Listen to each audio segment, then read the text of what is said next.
Time's a 6 o'clock meeting start. 6:01. We will call this meeting to order. If you would, follow along with the Pledge of Allegiance, followed by an invocation from Ted Martin. I pledge allegiance to the flag of the United States of America and to the republic for which it stands, one nation, under God, indivisible, with liberty and justice for all. Good evening. Please join me in prayer. Our most gracious Heavenly Father, we thank you for another beautiful day in the Ozarks. And tonight we invite you into these chambers as we do the business of the city, but also we ask that all those decisions, those discussions be honoring and glorifying to you. Father, we're thankful tonight for a lot of great city employees that work hard for our citizens. We're thankful for citizens like the Mary Trexler being recognized tonight that was caught doing well for our community as a whole. Father, thank you for our board, for those that attend us tonight, and we are thankful for your love and your forgiveness every day. In Jesus' name, amen. Amen. Thank you, Ted. Can we get a roll call vote, please? Fenton. Here. Denham. Here. Cooper. Here. Milton. Here. Rodriguez. Here. Howden. Here. LeBlanc. Here. Your Honor, you have a quorum. Thank you. Hi, Gina. I would like to recognize Mary Trexler as a recipient of the You've Been Caught Citizen Recognition Award for the month of June 2022. Mary, you here?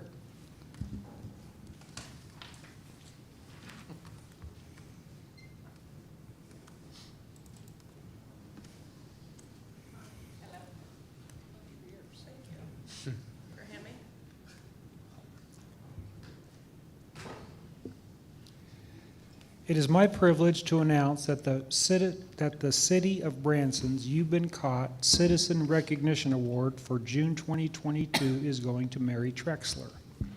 This award is to positively recognize Branson citizens and community members whose actions exemplify the City of Branson values and who make our community a great place to live, work, and play. Mary was nominated for her efforts to eliminate stray and abandoned cats in Branson.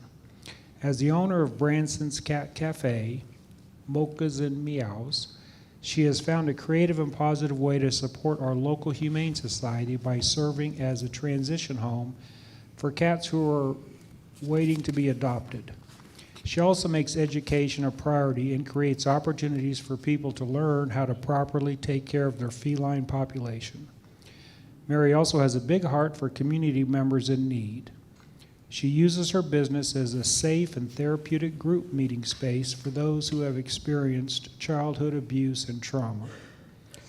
On behalf of the Mayor, Board of Aldermen, City Administrator, and City staff, it is my honor to announce Mary Trexler as the City of Branson's You've Been Caught Citizen Recognition Award.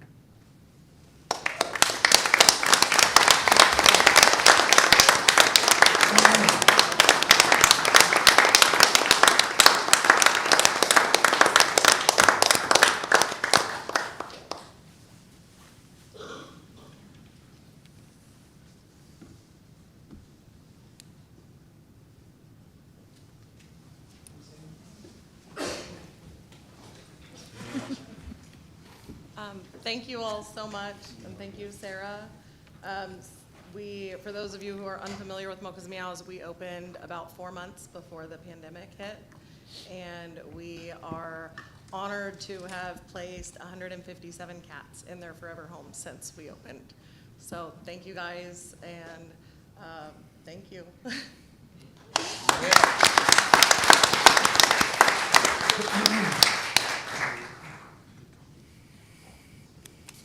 How great is that? Thank you, Mary.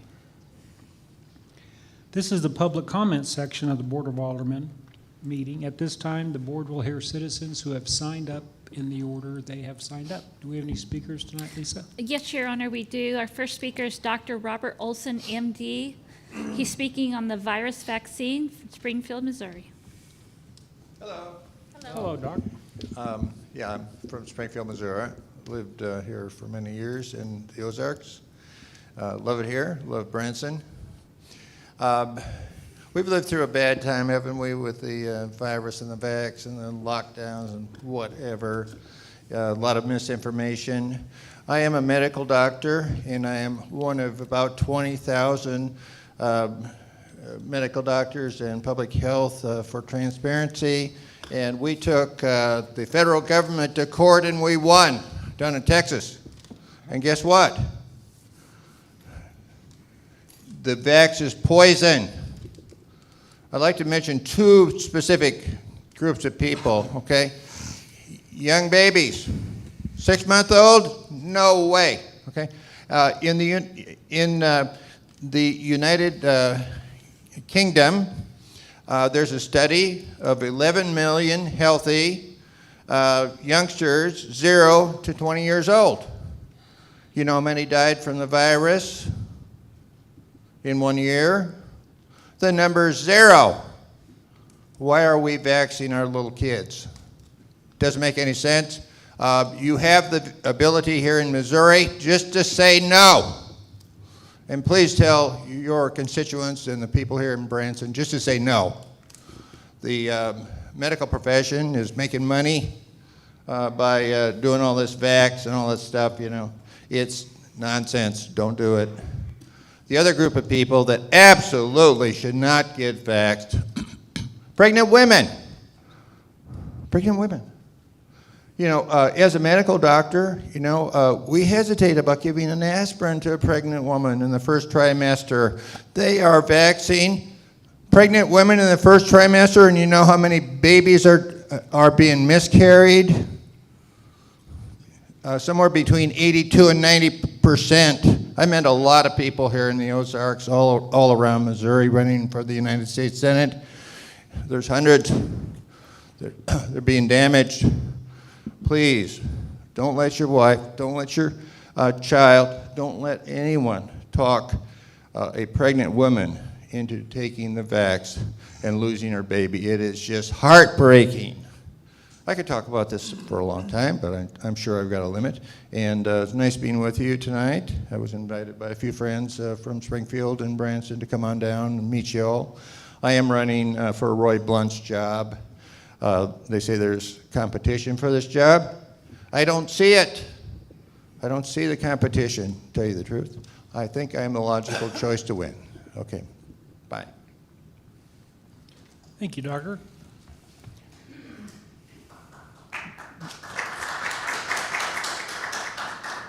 Lisa, do we have any other speakers? The next speaker is Doug Clark.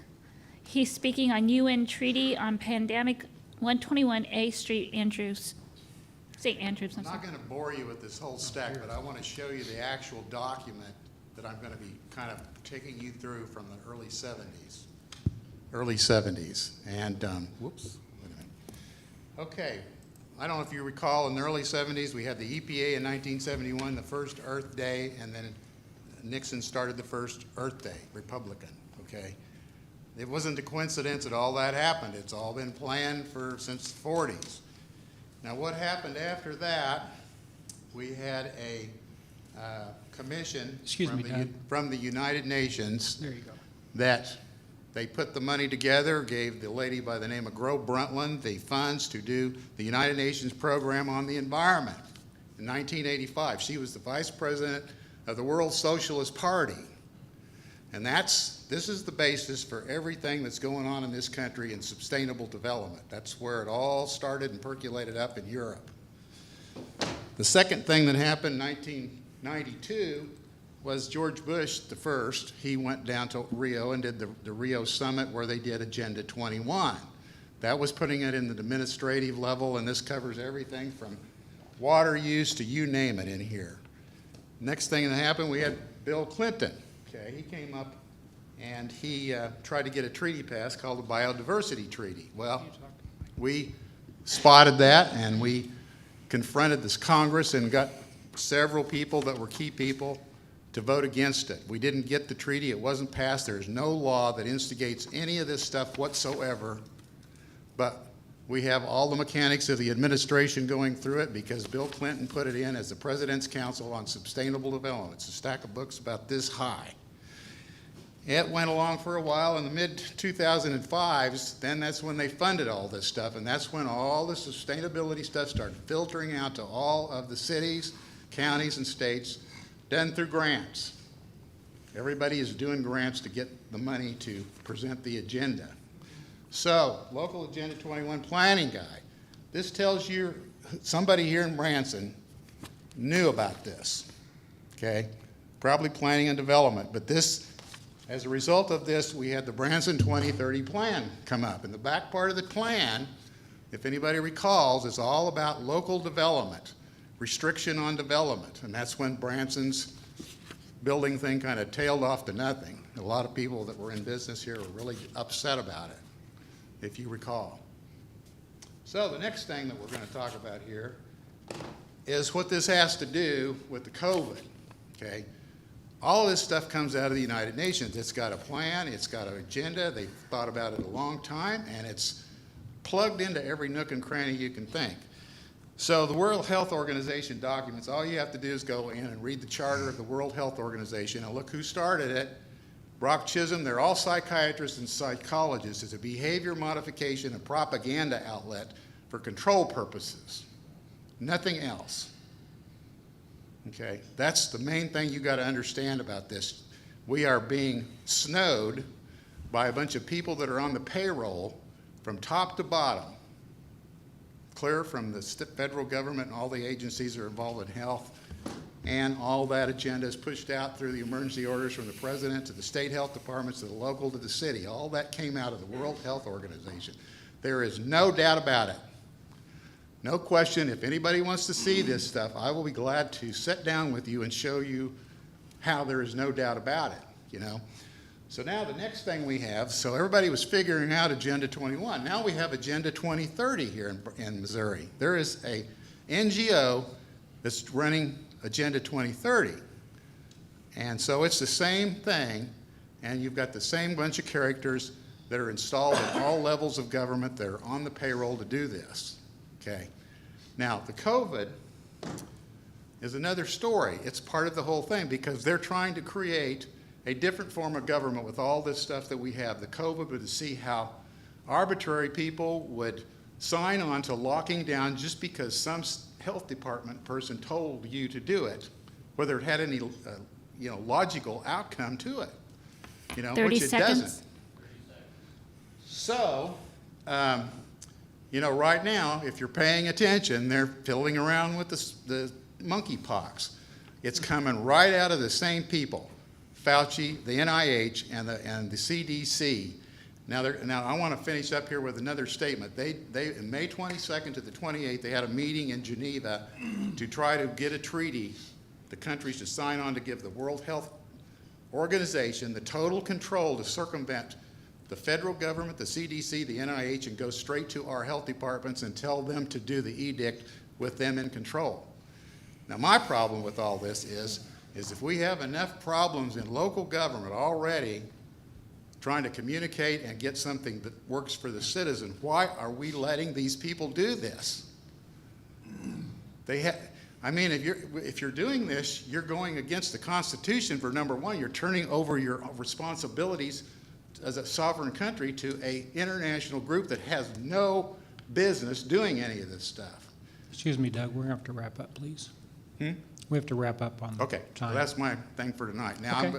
when I come next, I'm going to show you the connection to Klaus Schwab and how they put these people into government and what the mechanics is on how they do it, because it has a very, legitimate way that they're making people believe all this stuff that they do. So Thank you, Doug. Mr. Mayor, can I make a very brief? Doug, regardless of where it came from, whether it's the UN or previous administration in Branson, we are going to take up reforms on 2030 plan. There are things in that a lot of folks would describe as sort of anti-growth. We're very pro-growth and we want development in this community. So that is something that we are going to take up. So. Yep. Thank you, Doug. We have any more speakers? Your Honor, the next speaker is Bob Mundy, 4129 West Gardenia Drive, Battlefield, Missouri, speaking on vet appreciation.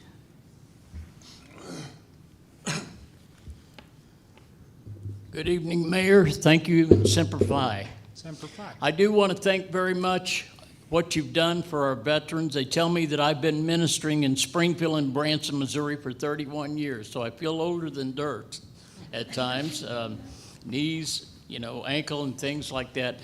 But I do want to thank you for what you've done. You have given some hope to our veterans. This is a haven of rest and a place I've been blessed to be on a few hundred times. National radio is the voice of the Ozarks, talking about somewhere called Branson, Missouri. And what you've done for the veterans is so honorable, so wonderful. I got to tell you about my hero, Staff Sergeant Terry J. Mundy, United States Air Force. His assignment was to send 10,000 flyboys in a place called Laos, Vietnam. Well, in those days, those computers were like about the size of this desk. He couldn't find his boys. He was very concerned about that, 16, 18 hours a day. He was trying to find them. He found out they gave him a 20-year pension out of the United States Air Force to shut him up.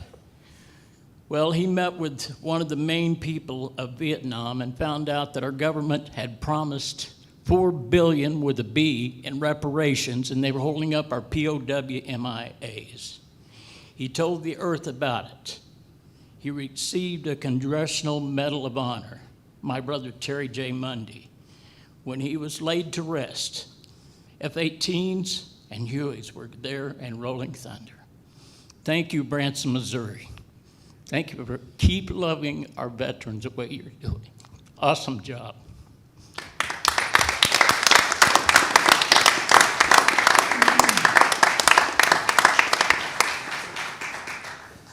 Thank you, Bob. We are very proud of our veterans, and in our community, we show it every day of the year. Thank you. Our next speaker is Richie Z. Zatz. Zaitz, sorry. 12692 Highway 14, West Omaha, Arkansas, speaking on health. I love Arkansas, but this is my hometown. I've been here since 2007, and first of all, I don't think there's going to be enough of us speaking out to inform the public that on the 22nd, they said, yeah, now you can jab a 6-month-old baby. I've been so troubled over this, and we're an autonomous group here, all right? So we don't have to put up with that stuff. We don't have to put up with the government. Now, when I went on the air, the World Health Organization said you're going to be taken off a YouTube. I said, who is the World Health Organization? Is it American? No, it's not.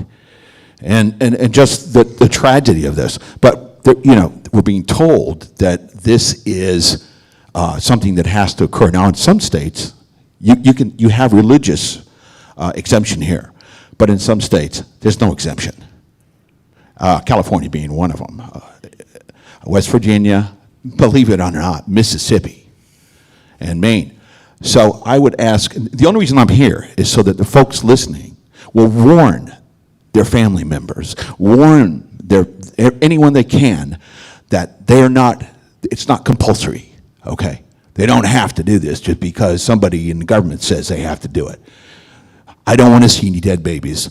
I personally have been arrested 3 times for standing in front of abortion clinics and dragged out and put in jail. I am passionate about life, and I think that anyone sitting here breathing should be passionate about life.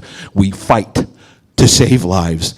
We fight to sustain lives. But for $100,000, they can knock off an elderly person and get that grant, which I was here back in the day when the regime changed over, and we've got our beautiful, wonderful groups that's up here. Every one of you, I love you. You're great. You're awesome. I have peace about that. I've seen some of this other stuff going on in other meetings where, there's still this dichotomy going on, and there's all this tension. Not here. Y'all are really working together to make Branson a great town, and the economy's strong, and the people happy, and they come here for vacation. They want to get away from all that nonsense. So let's not, bring turmoil into their lives by telling them that somebody's going to come over and kill their baby. This man over here knows all about the medical aspects of it. We're being kind of blinded by the media. The media is not telling the truth. They're not giving true statistics on everything that's occurring. So I'm asking everyone here to warn anyone who would even consider allowing their baby that has a fully functional immunity system to be jabbed by these monsters. Please warn everyone. That's the only reason I'm here tonight. God bless you all. I love y'all. Thank you, Richie. More speakers? Our next speaker is Lucas Gardner, 2759 State Highway A, Crane, Missouri, speaking on coffee creations. Good evening. Good evening. My name is Lucas Gardner. I am from Crane, Missouri, and I'm speaking on behalf of Coffee Creations. Sorry. Dear Board of Aldermen, I stand before you speaking on behalf of Coffee Creations and employees. The coffee shop has a close spot in my heart because of their cause to be able to get adults with disabilities and special needs a job out in the community. For days, I have had this one question in my head: why should the Board of Aldermen,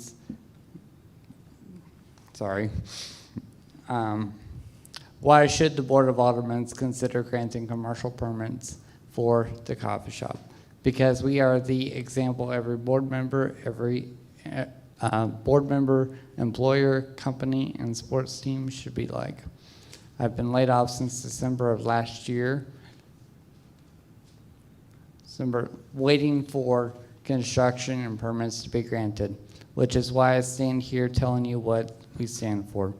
The coffee shop has given me so many skills and abilities to help me get closer to my dream in hopes of being a motivational speaker and leader. I'll end with these two quotes and my thanks to you guys. John C. Maxwell, and I quote, "Leadership is not about titles, positions, or flowcharts. It is about one life influencing another. No matter how," end quote, "no matter how people look at you, don't look at yourself the way others look at you. We thank you for your support and helping us get one step closer to our dream." Thank you very much.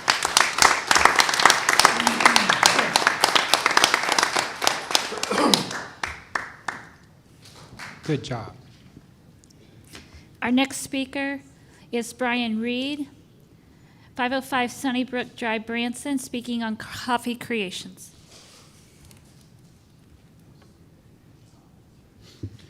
Thank you for having me here. I just wanted to say my name is Brian Reed. I am a former employee of Coffee Creations. Working at Coffee Creations has taught me the skills that I need to be able to work at Pizza Ranch on my own. Now I work at Pizza Ranch and make tips, and I love the people there, amazing. I just want to thank you for everything that you guys have done, and I hope to see each and every single one of you at our building soon. Wow, thank you, Brian.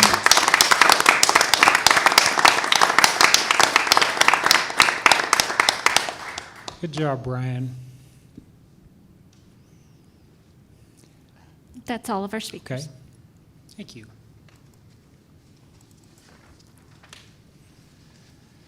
Next is the consent agenda. Are there any items that members of the audience would like to have moved down from the consent agenda to ask additional questions or comments? Any questions from the board? Hearing none, Madam Clerk, would you read the consent agenda, please? Your Honor, the items on the consent agenda are as follows. Approval of the Board of Aldermen minutes for the June 9th, 2022 special meeting, June 9th, 2022 study session and June 14th, 2022 regular meeting. Acknowledge receipt of Human Resources Committee minutes for the February 16th, 2022 meeting. Final reading of Bill Number 6162, an ordinance approving the contract with JCI Industries Incorporated for the rebuild or replacement of lift station pumps and authorize the mayor to execute the contract. Final reading of Bill Number 6163, an ordinance approving the contract with Fluid Equipment for the rebuild or replacement of lift station pumps and authorize the mayor to execute the contract. Final reading of Bill Number 6164, an ordinance approving the contract with Rush Truck Centers of Missouri Incorporated, DBA Rush Truck Center, Springfield, for the replacement of 2 wastewater tank trucks and authorizing the mayor to execute the contract. Final reading of Bill Number 6165, an ordinance approving the contract with Lifestyle Contractors LLC for the sale of real estate located at 300 South 6th Street and authorizing the mayor to execute the contract. Final reading of Bill Number 6166, an ordinance amending the adopted 2022 budget for the city of Branson to adjust monies in the general fund for an increase in mayor and board of aldermen conference and travel. Final reading of Bill Number 6168, an ordinance approving the contract with Connell Insurance Incorporated for property liability, workers' compensation, and cyber liability insurance premiums, and authorizing the mayor to execute the contract. Final reading of Bill Number 6169, an ordinance approving department head salaries. Final reading of Bill Number 6170, an ordinance amending ordinance number 2017-0081, correcting the official zoning map for the city of Branson, Missouri. Your Honor, that concludes the reading of the consent agenda. The floor is open for a motion approving all items on the consent agenda. Madam Clerk, could you read that again? Floor is open for a motion and a second. We have a motion and a second. Is there any questions from anybody in the audience? Questions from members of the board? Hearing none, let's vote.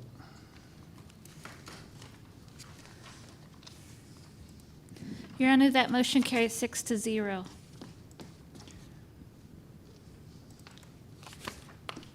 Your Honor, the next item is a presentation of the Branson Convention Center fiscal year 2022 first quarter report.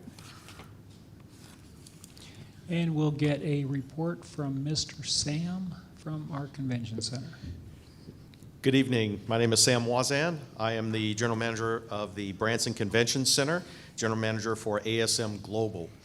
And thank you very much for having me today to give you an update and a recap and then an outlook. So, Chad, did you want to? I think that's the end.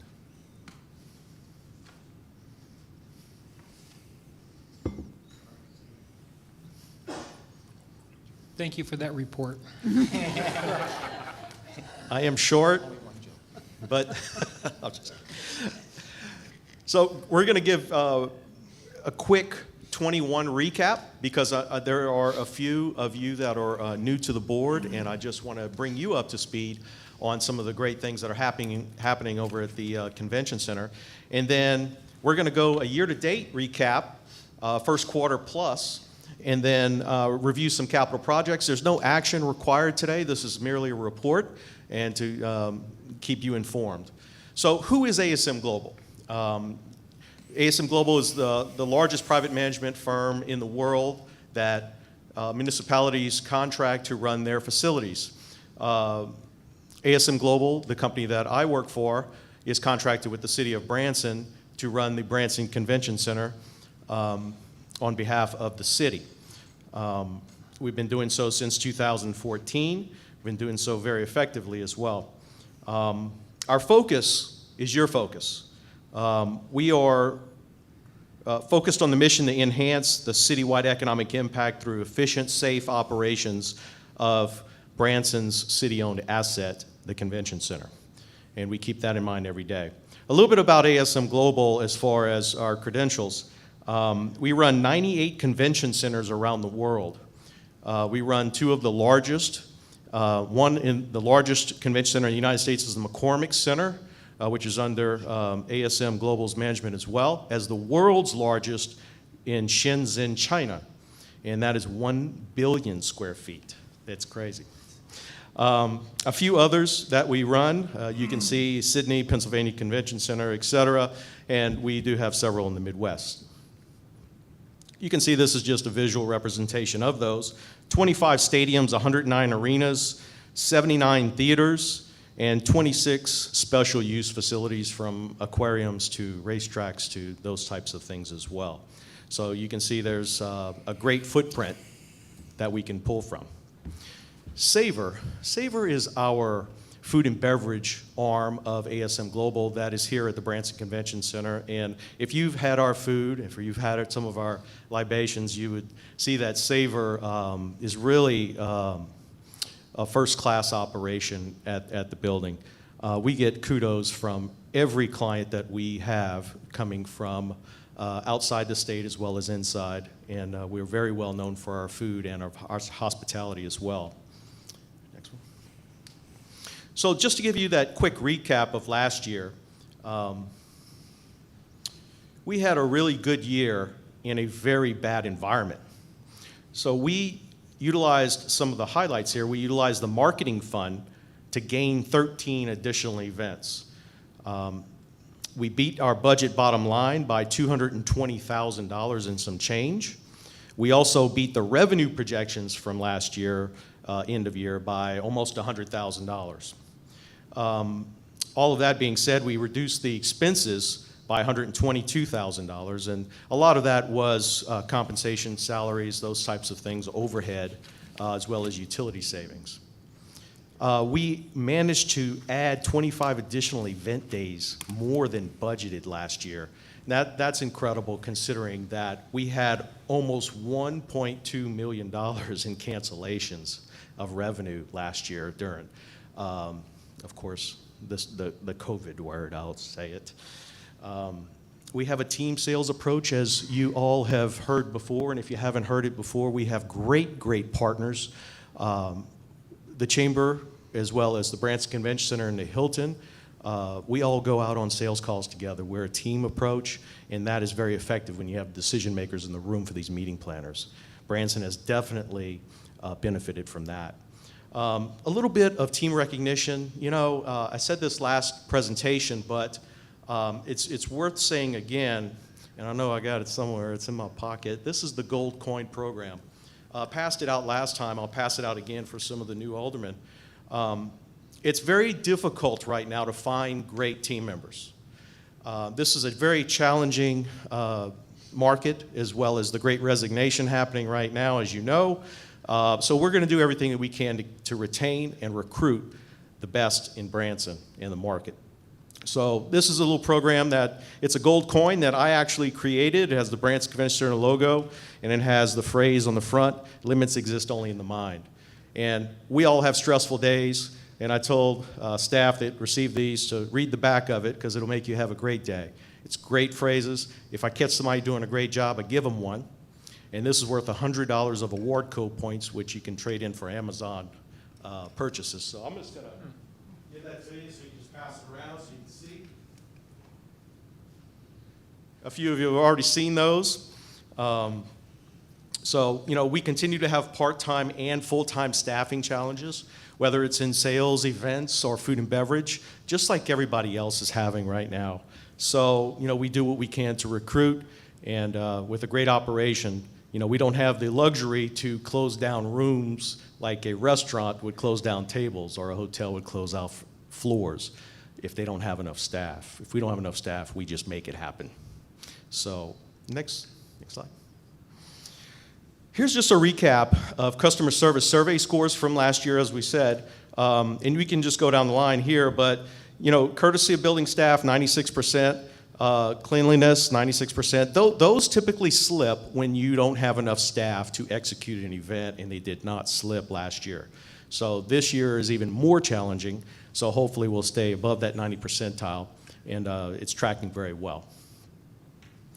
This is once again a recap of the operating deficit, and that is versus the economic impact. So the city of Branson is responsible for underwriting any deficits and gaining any revenue overages at the end of the year for the convention center.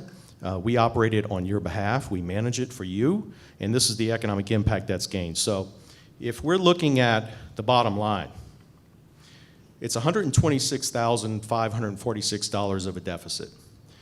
That is probably a handful of convention centers around the country are that low.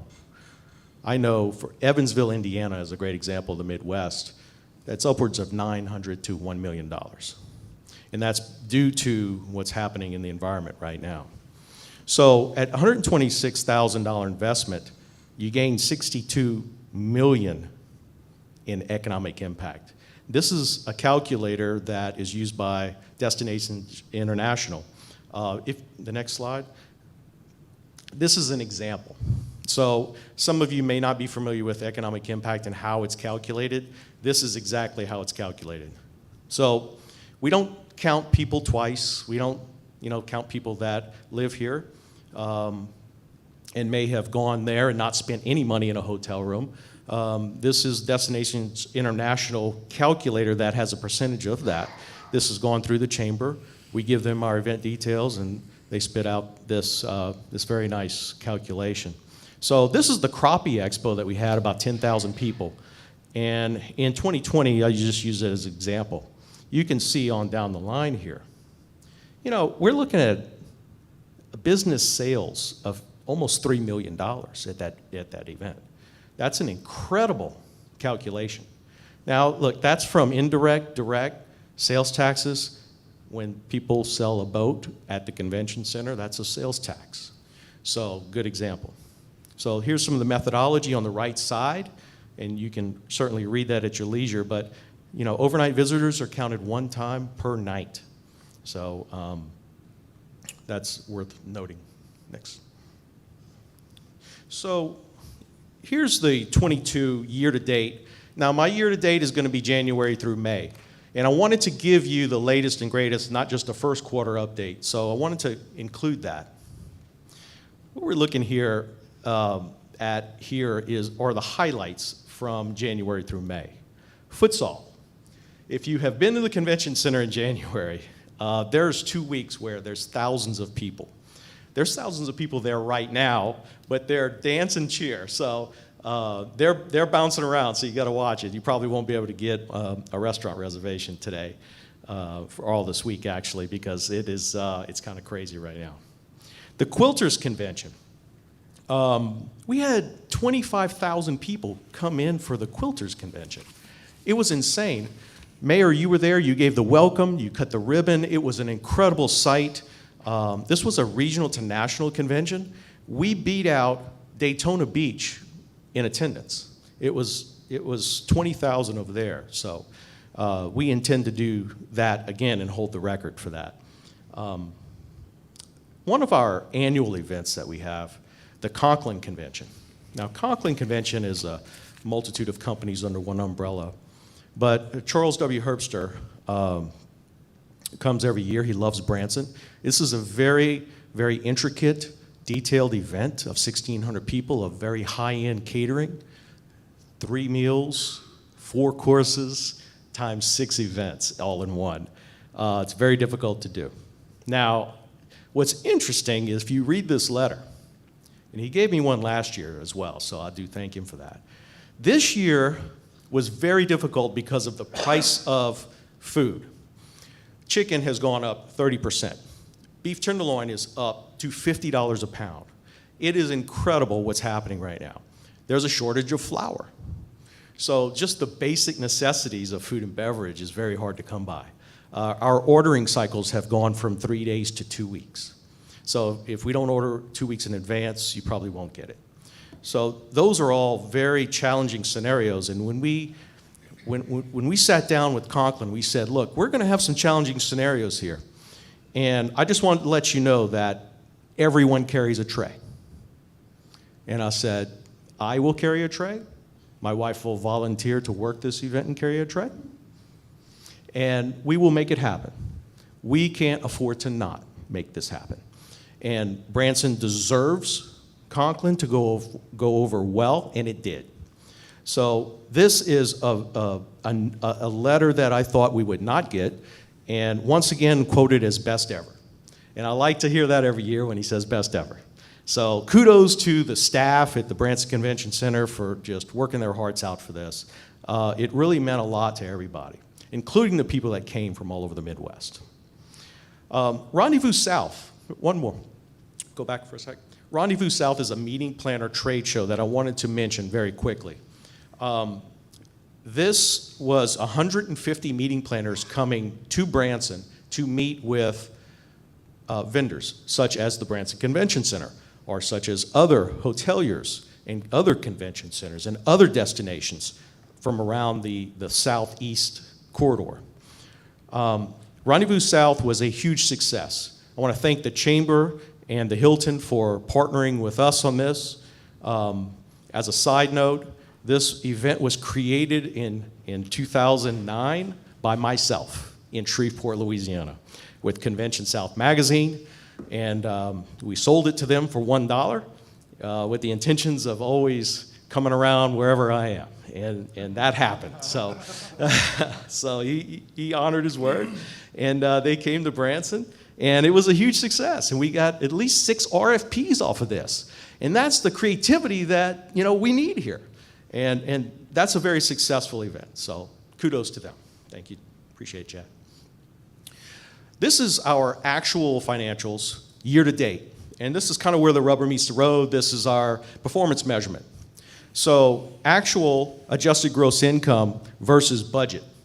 So we had 1.4 million and some change versus 1.2 million of what we thought we would do. So we're doing a little better.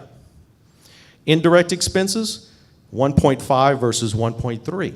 Now our expenses are higher because we have more events. Our expenses are higher because we have to recruit at a higher rate also. So, that's getting us. But the bottom line is $110,000 versus $140,000. So, we're right there, about $30,000 or so difference to the good from what we thought we would be. So we're on track. Now, what I wanted to do is show you how this is related to the marketing fund. We have a marketing fund of $500,000 annually that we use to underwrite events to make sure that we have the upper hand in booking these events. So if there's any incentives that need to occur, such as in economic development, you have incentives. So in the convention world, if you have incentives, you're at the top of the rung, and that's what we have here. So whenever we apply incentives, which we've already applied $255,000, remember, last year we had 13 events that took advantage of that we gained from this. This year is $255,000 worth, so we're about halfway through that. But look at the performance accounting versus governmental. All this says is that the number in the marketing incentive fund is in governmental accounting in the income, if it's underwritten for an expense, underwritten for rent, and it's also in the expense, so it's a net wash. But in performance accounting, you kind of want to know what the impact is. Performance accounting, you take that out of the expense, because it's not really an expense, it's a revenue that you're using. So if you were to do that, we actually made $144,000 if you take the marketing fund expenditures out of the expense side. So, I don't know, is that clear as mud? Sorry, Chad. This is hot off the press. So the chamber gave this back to me right before we submitted. It is fresh as it can be. It does not include May, but it does include first quarter. So right now, about $110,000 and some change of a deficit in exchange for $20 million of economic impact. So all of the events we've had from first quarter equal to 31,186 room nights, 8,363 jobs supported. Now this is a calculation, remember, Destinations International.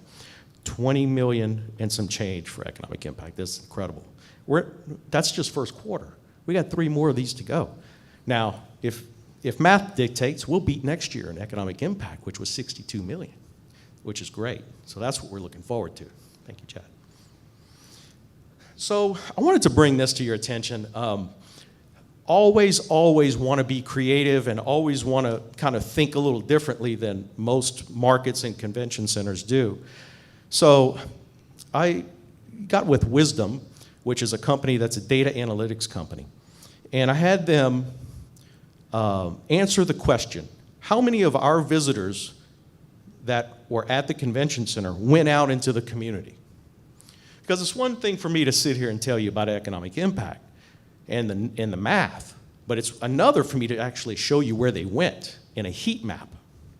So this was created, there's 210,000 unique visitors.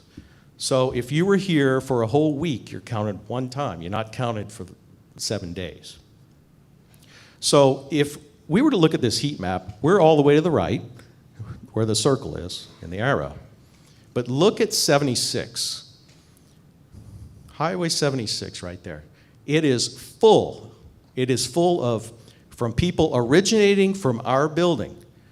The task was who came, where did they go? And this is where they went. They did play golf. They did go to Silverella City. They went to Big Cedar. However, the majority went to the shows. They went to the attractions. They went to shopping at the landing. They're here spending money. This is the proof of visual representation of that math. So I thought that might be very interesting to look at. And this is a gold mine of data. Now we know who came to the building, not just the meeting planner. We know the attendees, and we know what they did. We can reach them. So that's a program I'll roll out maybe next meeting. How can we benefit from that with our entertainment attractions? Next.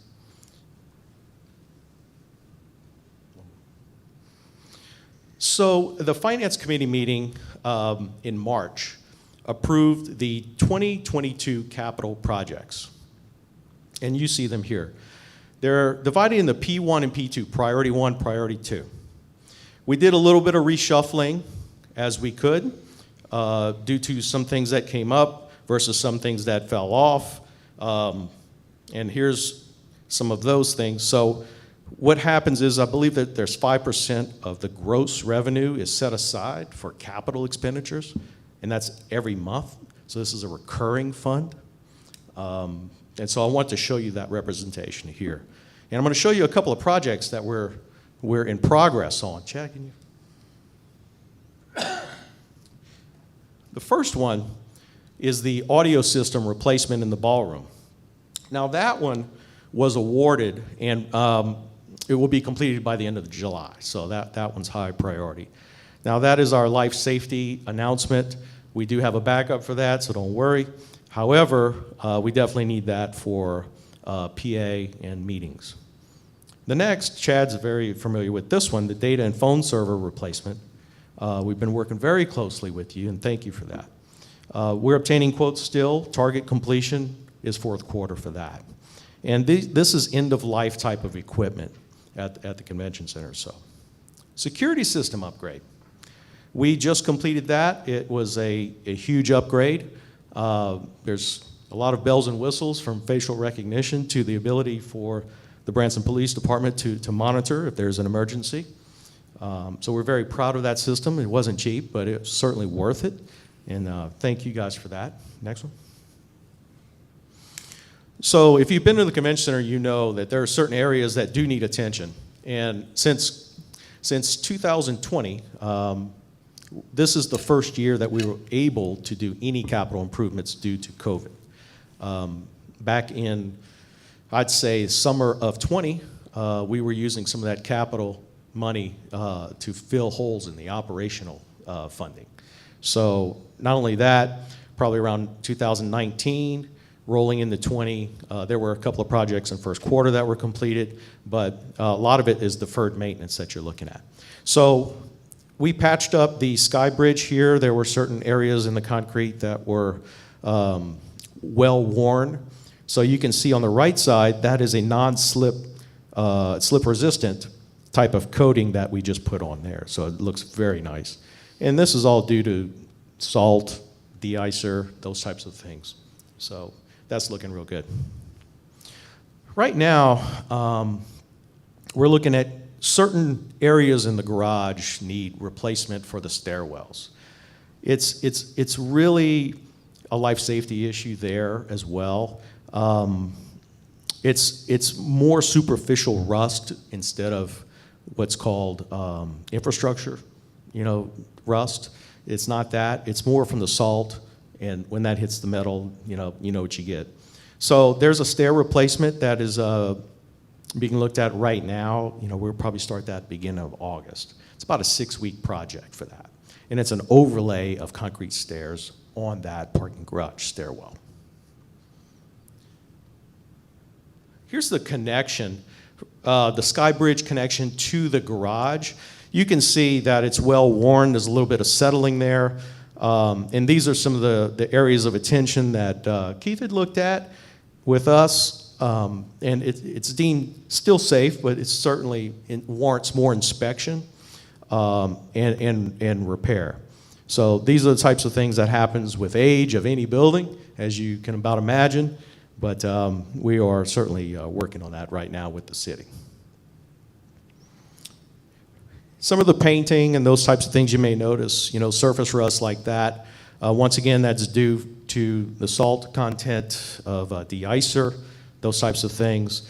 When you get higher up, you use less salt, and you use less salt, you can see less rust. So there's a few areas here that the paint's chipping that we are taking care of. The problem is that you got to sandblast this stuff, and it's over the road. So that's a whole nother operation. But we are going to complete that about third quarter or so. It's poor aesthetics, but it's not a life safety issue at all. Next one. That's just the update, and certainly want to thank you for supporting the ASM Global team. They work their heart out. They're doing a lot with less than they've ever had, and I want to thank them publicly for certain. It's a great team over there, and thank our public partners. So, any questions? Thank you, Sam. Is there anybody in the audience have any questions for Sam? Any questions about the convention center? Sam, I need to say that I know you share the successes of your team. I need to take a minute and share your successes. What you have done with our convention center, our Communities Convention Center, is phenomenal. A few years ago, I believe it might have been 2019 when Mr. Herbster came in. Yes.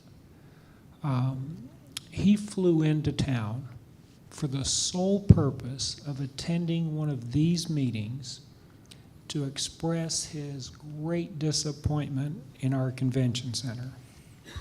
He is a huge convention, huge impact to Branson. He was not happy. He shared with us he was not happy, and pretty much let us know that that would have been the last year we're going to see him in Branson. Remember that? Mm-hmm. Sam takes over management of the convention center, and you saw the letter that Mr. Herbster wrote from Conklin. Mr. Herbster now is tickled pink when he comes here. He brags about our Branson Convention Center when he comes here. He couldn't be happier. And I'm going to tell you, a lot of that credit has to do with this man right here, Sam. Thank you, Mayor. I know he gives credit to his team, and it does take the team to do the work. Yes. But as far as the leadership for our city convention center, I couldn't give you high enough marks. It's very kind. Thank you. Any aldermen have any comments, questions for Sam? You stole everything I was going to say, but you said it better than I would have. Totally agree. Great job, Sam. Thank Mayor. you, Clay. I've sat in this chambers for a number of years, and so seeing such a low deficit number is just proof of what the mayor's saying, of how great of a job you guys are doing.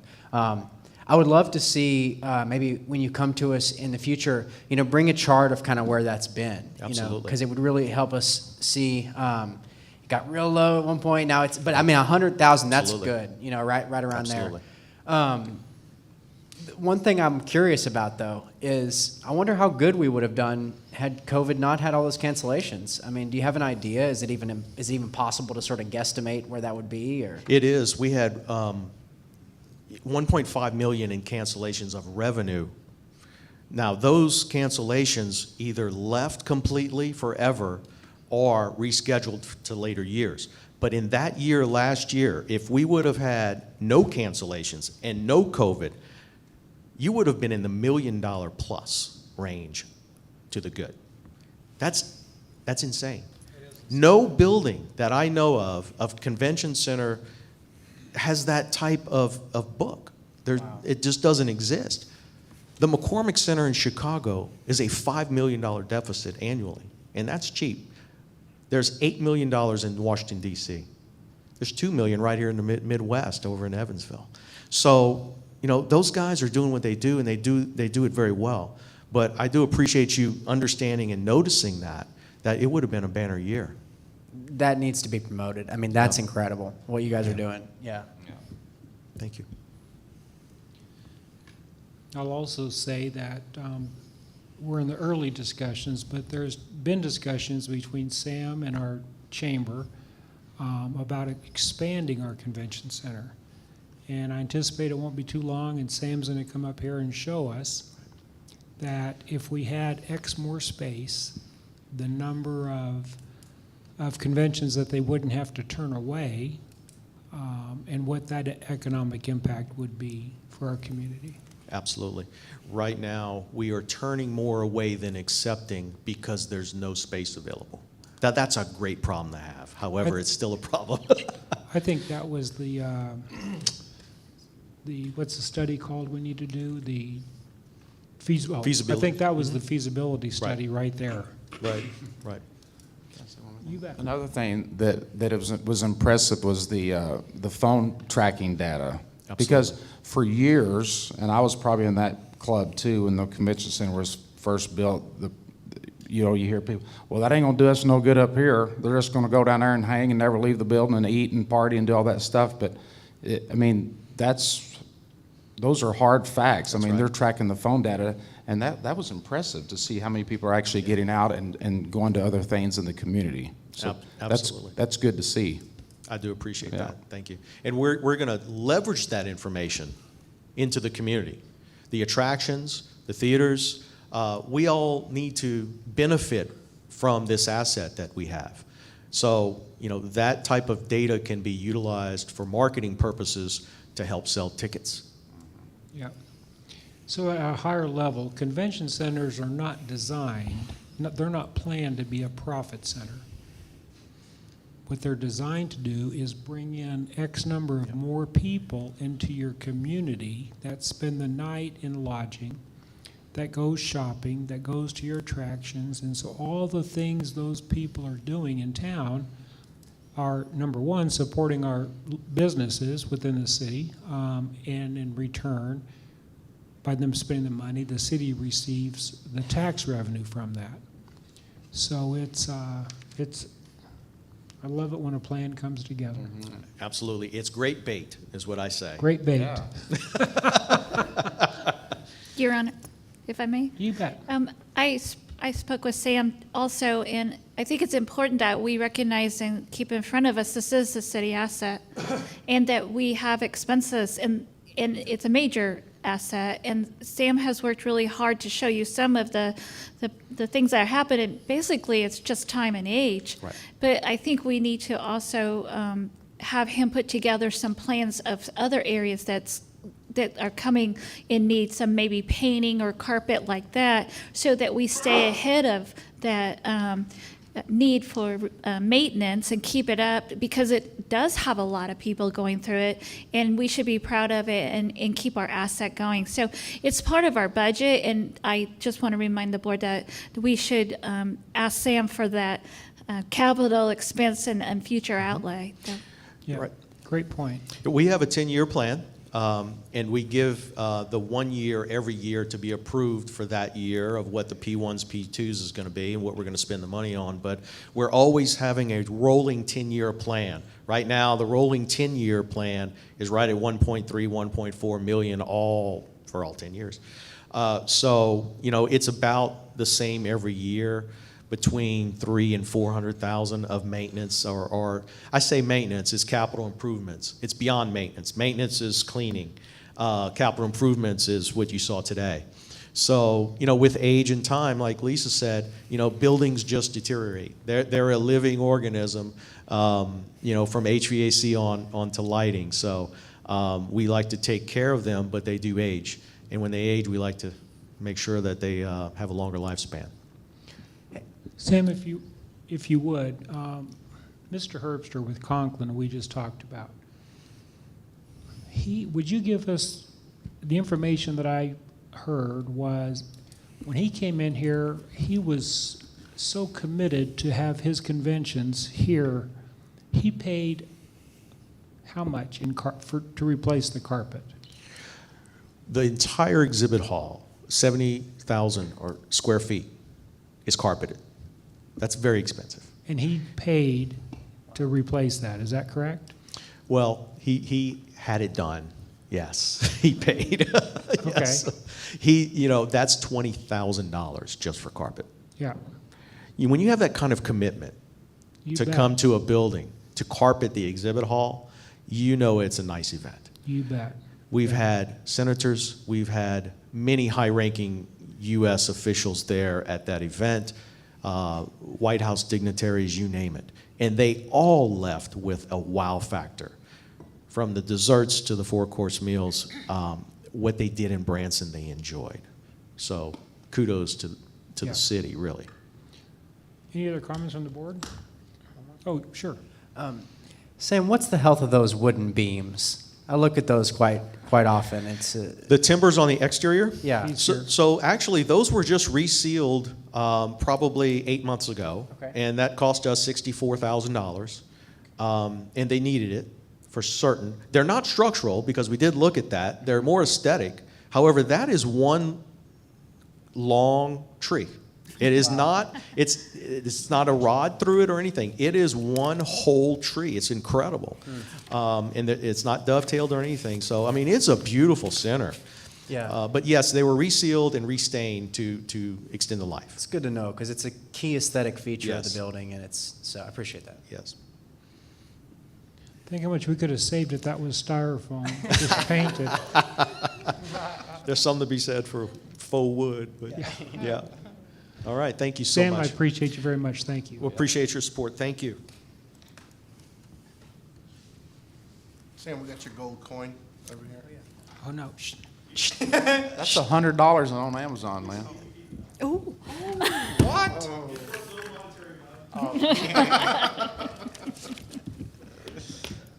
Sucking up.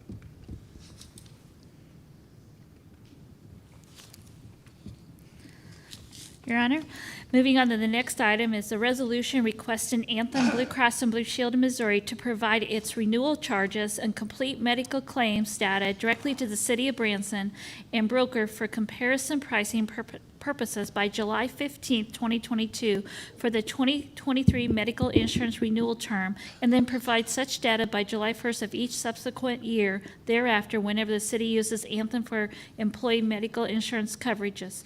The floor is open for a motion adopting this resolution.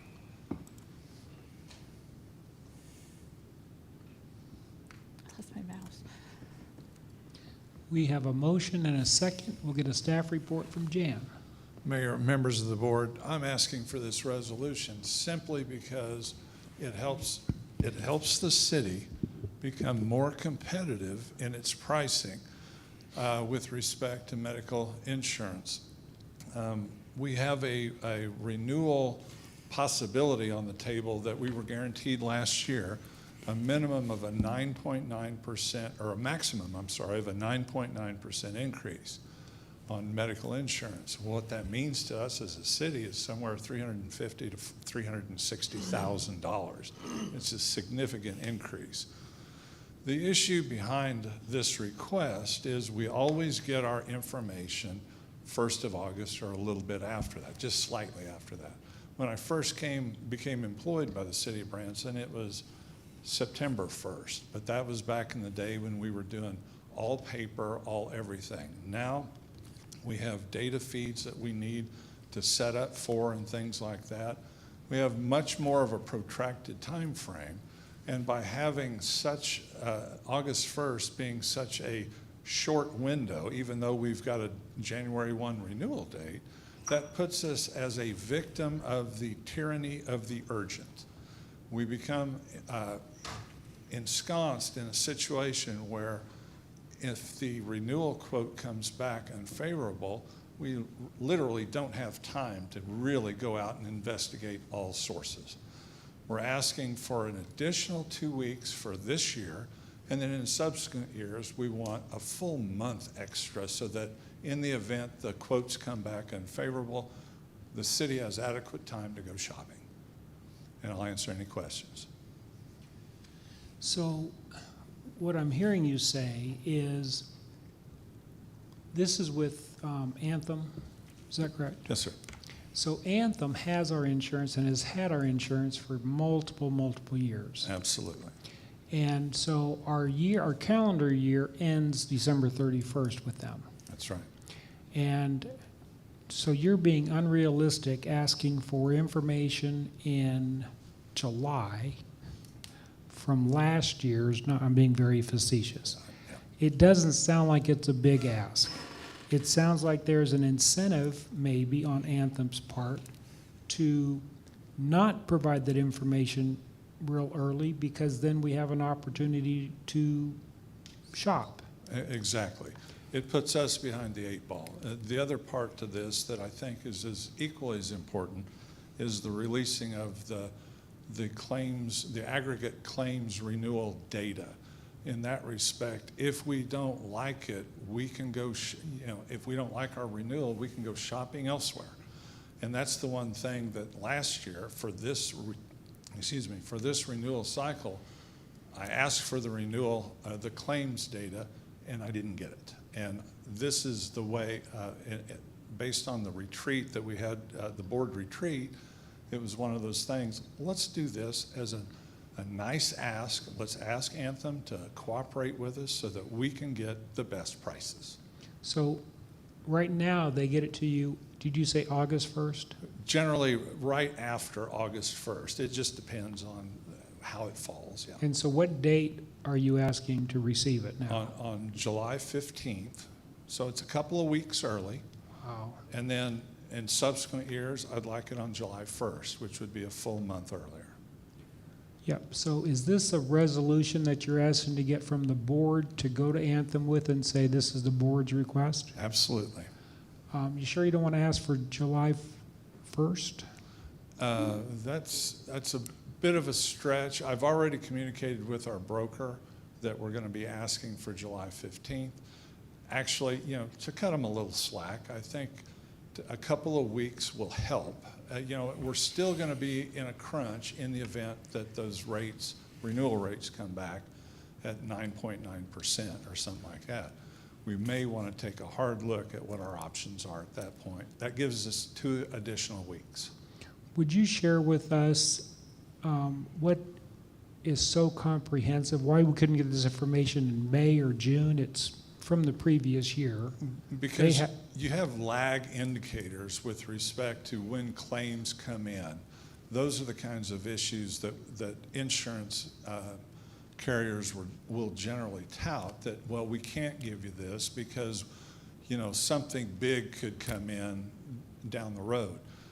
Typically speaking, we did a bit of a deep dive last year in our renewal information, and we realized our claims to premium ratio averages somewhere just slightly above 74%, meaning that the other 26% is essentially what Anthem gets to keep. And so we want to keep more of that for ourselves. Those are taxpayer dollars. And so that's the endeavor behind all of this. So at the risk of sounding like I'm in the insurance business, which I'm not, when I've run into situations like that, I understand that there's lag time from events still happening. Mm-hmm. But if there was a reset on, let's just close the books on December 31st, what actually happened on December 31st as a date certain, and then these pending things that tend to drag out and keep these reports from being provided early. Their methodology is usually they look at more than 1 year at a time. They look at like 18 months at a time. That's their standard. My contention is they've got 25-plus years of data to kind of look at. That's right. And those are the kinds of things that perhaps, we're not asking for, all the riches in the world. We're just asking for 2 weeks, that's all we want. Okay, so that's a resolution that this board will be voting on. Yes, sir. Any questions or comments from anyone in the audience? Questions, comments from the board? Hearing none, let's vote.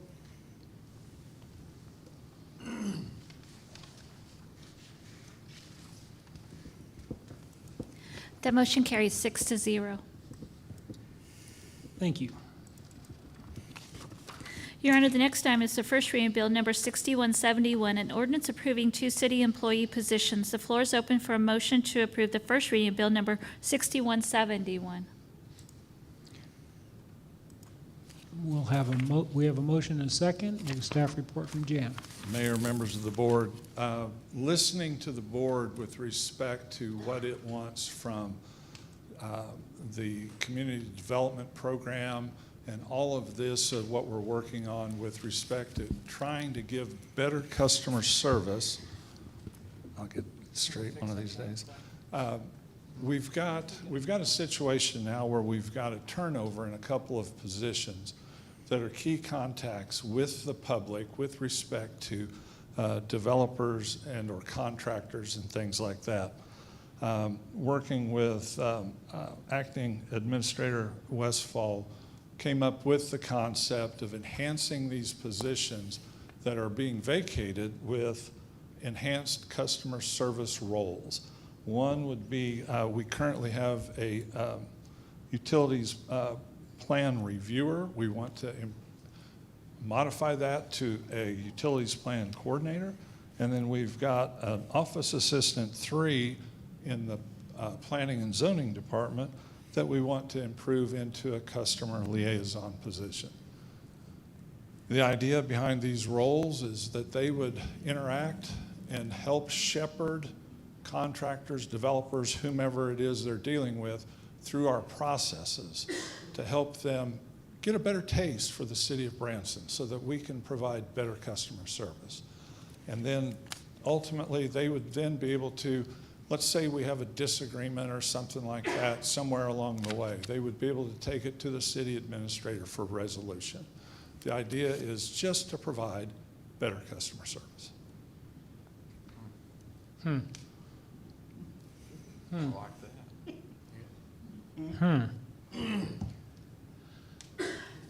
So the proposal is the city wants to hire somebody who is going to be, is the title a customer advocate, customer Liaison. Customer liaison.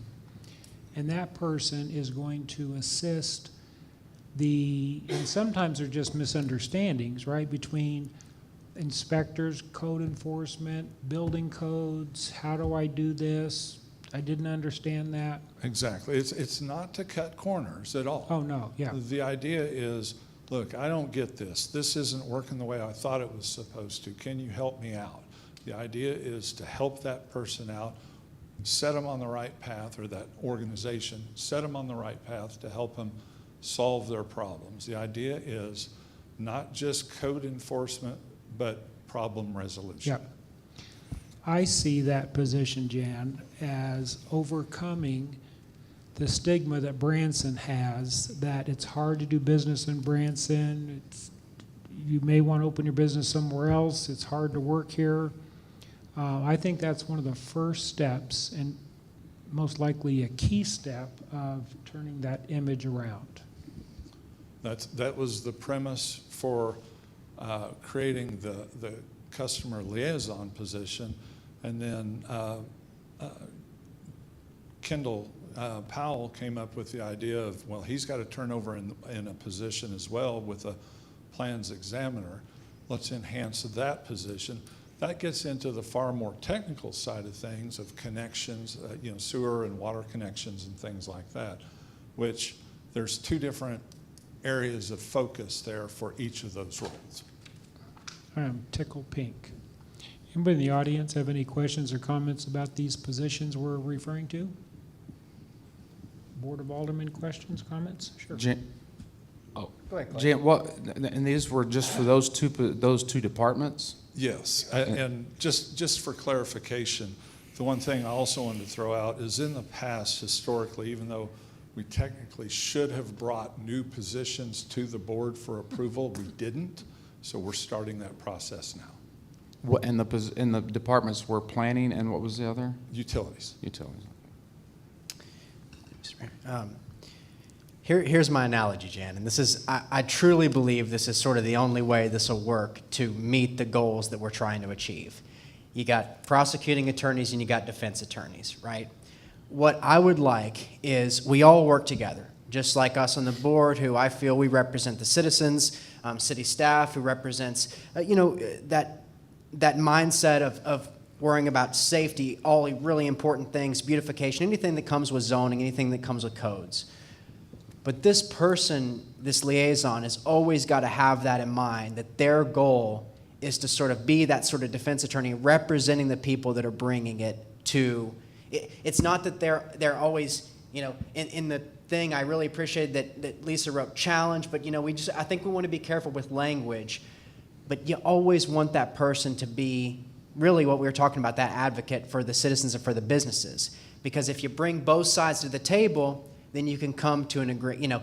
If for lack of a better term, sort of the groupthink just seeps into sort of both sides, then it doesn't work. You have to have the different areas kind of coming together. One thinks about codes and stuff like this. One thinks about the best interests of getting these things accomplished. So let's please keep it in that spirit and make sure that we're letting these people know that's the way that we want them to be the liaison. Absolutely. And the first place we're sending them is Country Bluff. Just kidding. Mr. Mayor, Sure.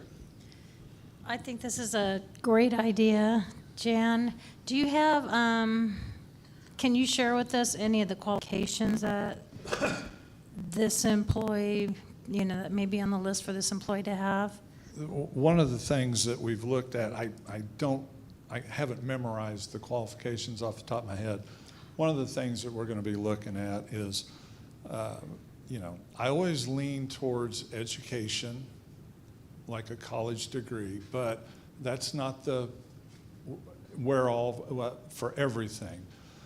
I would look for a minimum of 7 years experience in the building trades, construction, that kind of environment that works with, has a lot of customer service types of responsibilities.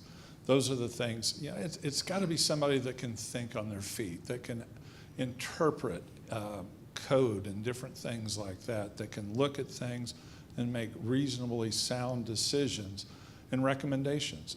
It can't be somebody that's just fresh off the streets that, that is just their first job out of high school kind of thing.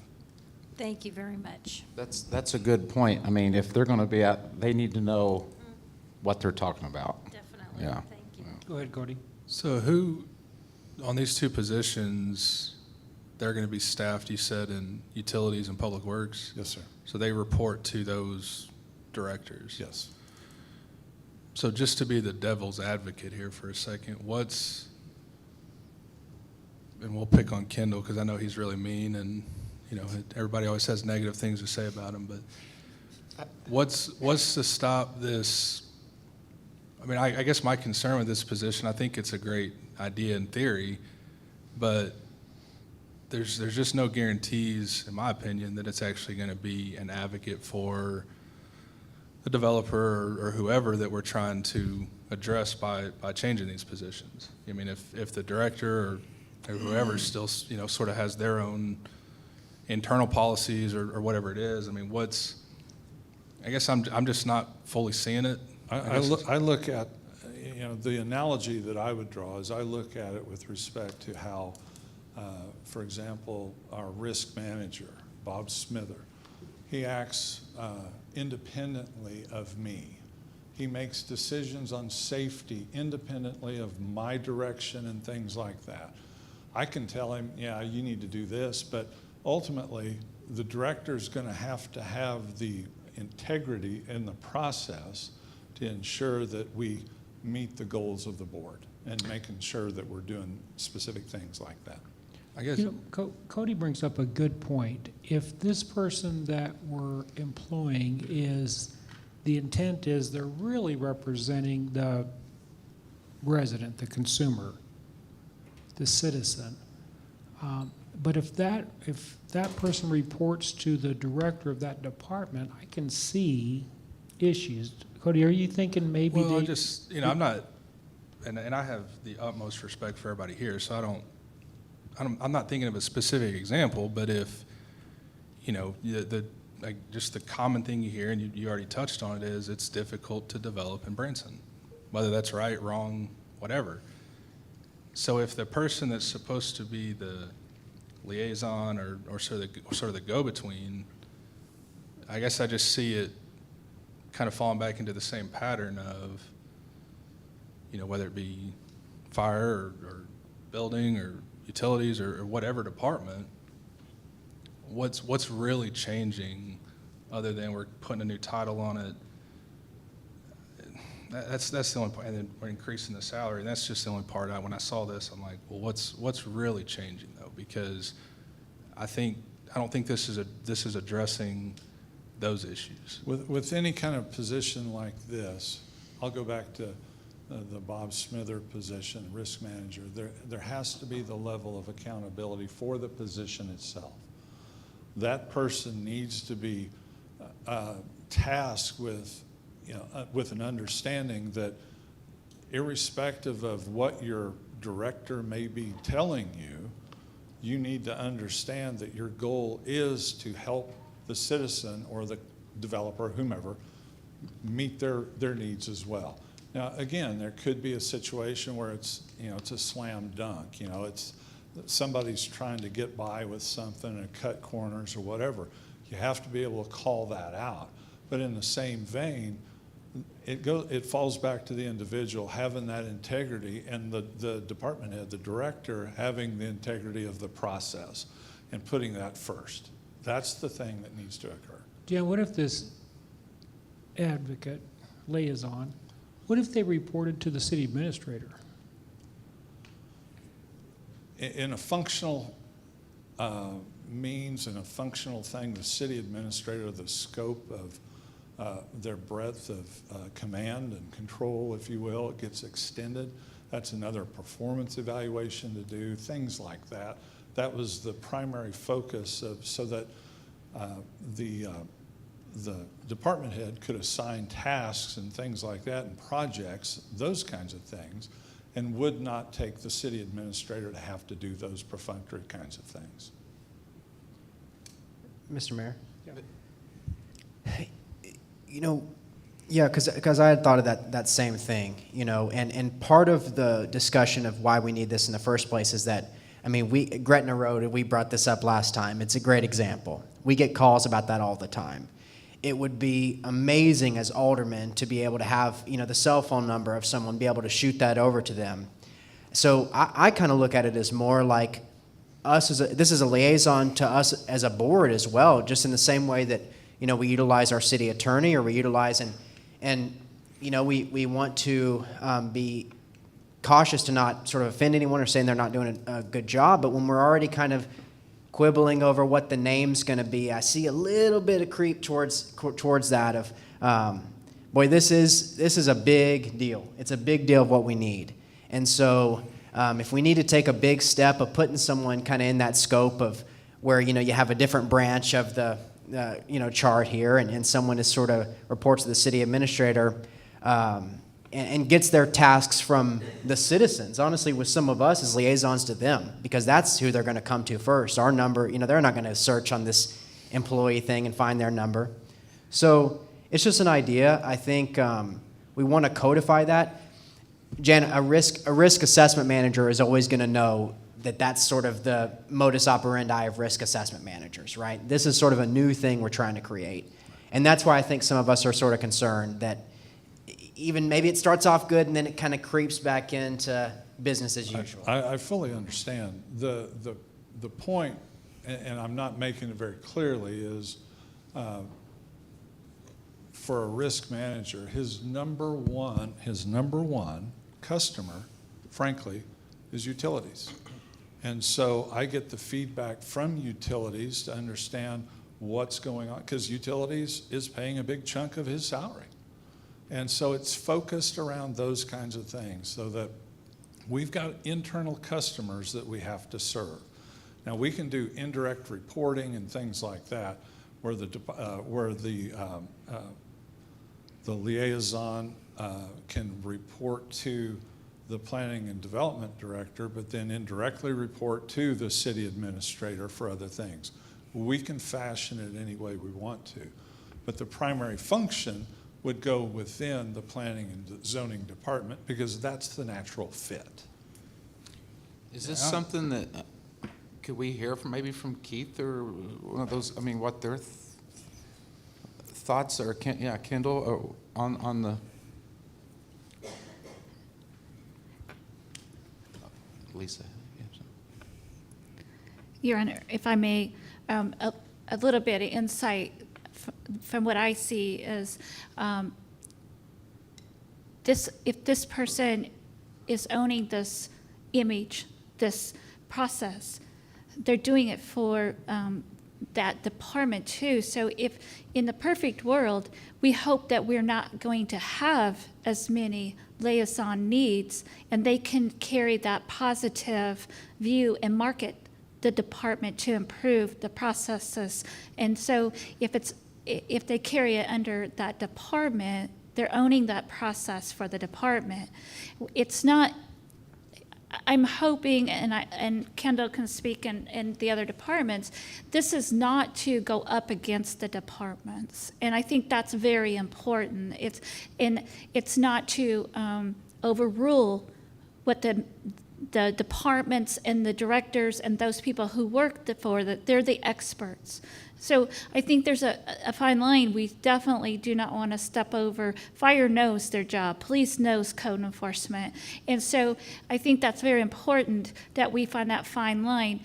But in a perfect world, once we get through this improvement, which I say when we will get through this improvement, then their job will become more of a marketing, keep it positive going forward, instead of bringing up to a standard. So it'll be past that standard. So I just want to think that we're not always going to be needing somebody to constantly go through the process. So I hope that. Good point. Somebody's tall. Okay, so just a little bit of background, a little history, or context, I guess, that would help you guys. Whenever my plans examiner put in their 2 weeks' notice, that's when I start to review the position itself. It's an opportunity to take a look at the position, to see what are some deficiencies in their role, as whether or in our department, and how can we maybe make this position either fit our department better, basically what I'm trying to say. And so when I approached Jan, I had really no idea about the city liaison position. I called Jan up and said, hey, I'm reviewing the plans examiner's position. I've got some concerns on the development side from our department. So we had a plans examiner reviewing plans, working through that process. And then I've got inspectors within another division of our department. And in between there wasn't much interaction with the developer or the contractors or the general contractors, or even the utility line workers, to help them through that process, to interact with them on a regular basis. And so I wanted to tailor this position to require them to coordinate and support those developers, those contractors through the process, not only just with plan review, but also all the way up to the point they have an inspection.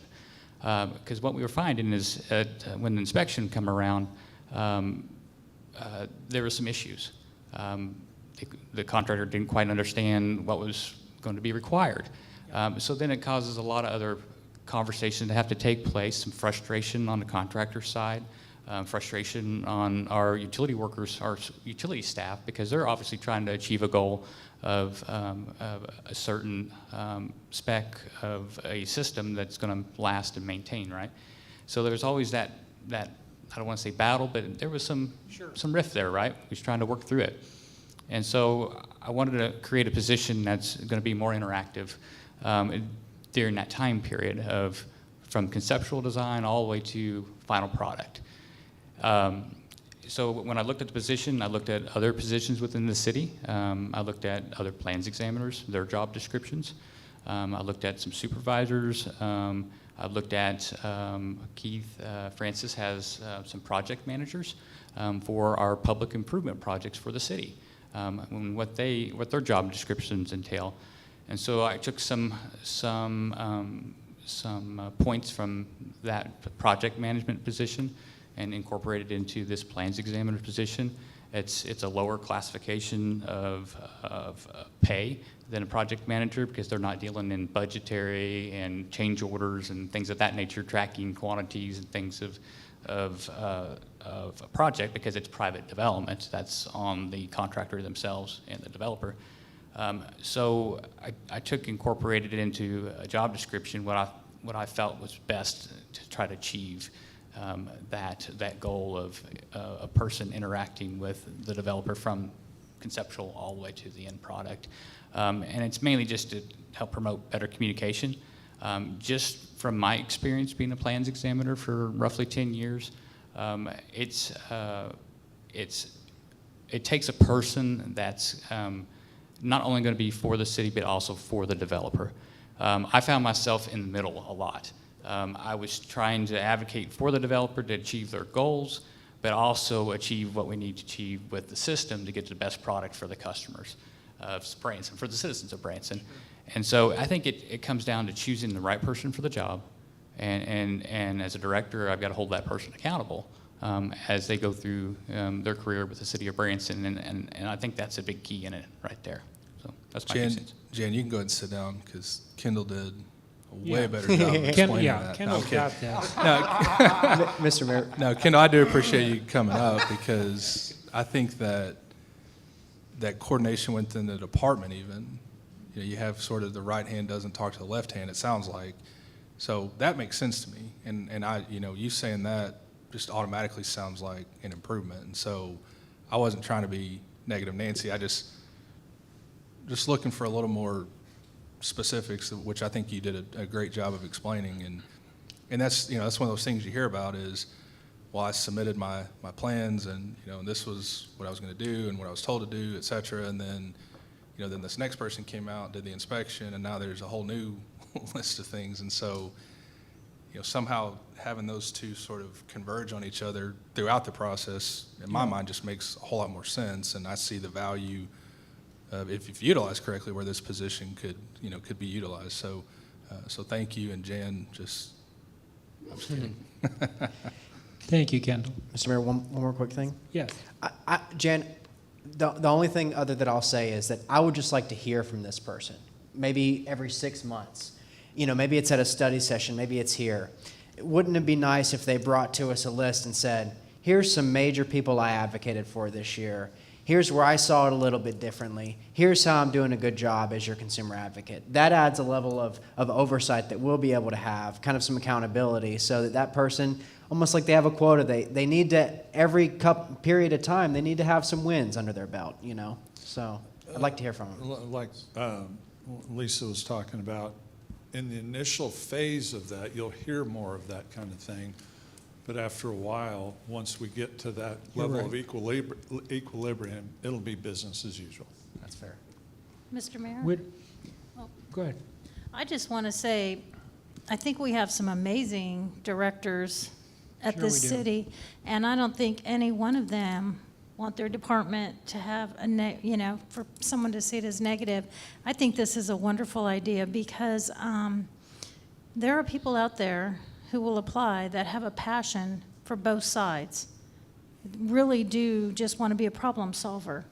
And with if they have the knowledge, the education, not the education, the experience, and their heart, their passion is to really bring something together, I think this is a fantastic idea. And it could really, really make some great changes for this city so that we can have some great development moving forward. So thank you, Jan. Yeah, I think the level of education combined with the communication skills, because I do believe a lot of what we hear about is communication. Absolutely. Is there action we're taking on this, Jan? Since it's 2 new positions, we're asking you to approve these 2 new positions. We're voting for this? Yes. Okay. We have a motion and a second.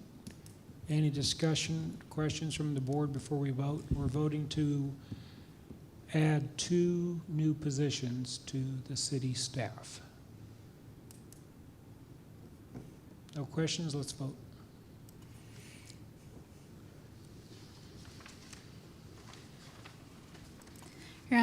Your Honor, that motion carries 6-0.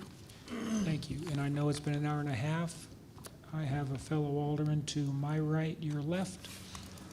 Can't make it much more than an hour and a half, so we're going to take a short recess. Thank you, Mayor. I didn't say any names.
Where's my board? There's one.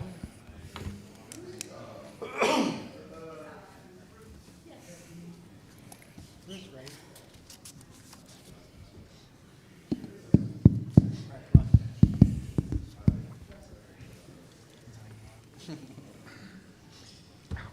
Turn mine on. It was right here. I'm going to call this meeting back to order. Next item is item 15. Your Honor, the next item is the first reading of Bill Number 6172, an ordinance amending Section 2-359 of the Branson Municipal Code pertaining to emergency purchases. The floor is open for a motion to approve the first reading of Bill Number 6172.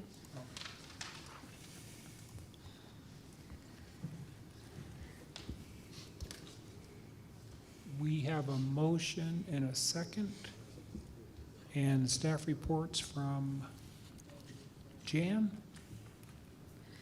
Your Honor, I can help give that if Jan, do you have it? Okay.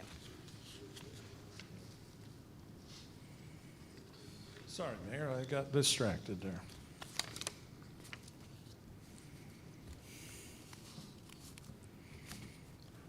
This has to do with emergency purchases and just syncing those up with respect to what we did back in February for other contractual purposes. We raised the bottom end of that from 15,000 to 50,000. We're just syncing those two things up, those two purchase levels up. So that's all we have for that, So we're raising the authorization amount for emergency for purchases. emergency from Yes. 15,000 To up to 50. Yes, sir. So any emergency purchases up to 50,000 will no longer require board approval. That's correct. Anybody in the audience have any questions or comments regarding that? Any members of the board? Hearing none, let's vote.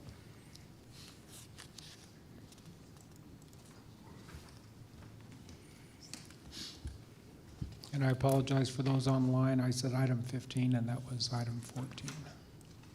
Your Honor, that carried 6-0.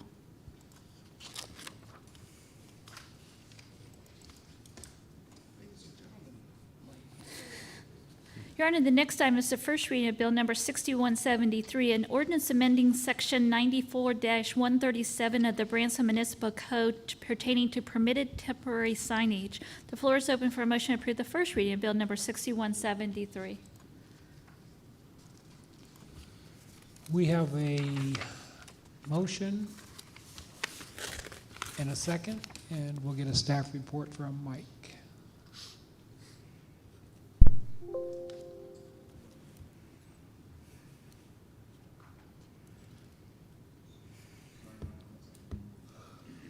I can get started as he brings it up. During the June 14th Board of Aldermen session, Alderman Denham suggested a change to be made to the Branson Municipal Code pertaining to temporary signs during an election event. The change would allow for the winning candidate in the August primary election to have their ability to leave the signs up until 2 days after the November general election. Current ordinance language requires the temporary signs be removed 2 days following the election for both primary and general. The proposed amendment would allow for the winning candidate to keep their signs in place during the entirety of the election cycle rather than to have to take them down. So, Did you have, this is 17, right? I didn't have anything out there for 17. this is 15 through 18. Should be. We're not on the same page. I apologize. Okay, yeah, no problem. Well, I'll just keep going as we get there. So, there we go. So that was the verbiage. This is 94-137, so you're seeing the exception that's put in there, and the wordage there that was there for your review. Any candidate who has won the August primary election, whose name will then appear on the subsequent November ballot, shall be required to remove their campaign signs until 2 days following the November election. Staff recommends approval. We'd also like to point out that we sent out an email highlighting the conversation that we had at the Board of Aldermen meeting, allowing the members of the Planning Commission to make any comments that they wanted for or against, and there was nothing negative towards it, so nothing of highlight. Any questions, comments from anybody in the audience? Questions, comments from the board? Mr. Mayor, I have something real quick. Yeah, sure. I just want to say the reason I'm in support of this, Michael, is not just because it helps candidates, but I think it also helps, code enforcement too. Like last year, we got calls from Ronnie, and sometimes it's as much as or a little as a foot that you have to move it back to where it's not in the right of way. So if you find that sweet spot, it'd sure be hard to kind of pull that sign up and then put it right back in that sweet spot 28 days later. So I think it helps both sides, and that's why I'm in favor of this. So. Absolutely. It was a fantastic idea and full support. We thank Alderman Denham for this suggestion. Thank you. And thank you and everyone for all the work that was put into this so that we can help both the candidate and our code enforcement, save some time for everybody. Thank you. Yeah. Thank you to the clerk's office. That they did the majority of the work. I'm not going to lie. So they wrote it and helped us quite a bit. No other questions from the board? Let's vote on this.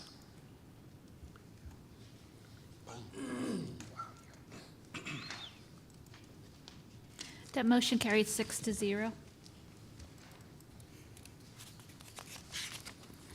Your Honor, the next item is the first reading bill number 6174, an ordinance to approve a street vacation for a portion of Dam View Road located in the Table Rock Town Site Subdivision, Branson, Missouri. The floor is open for a motion to approve the first reading bill number 6174.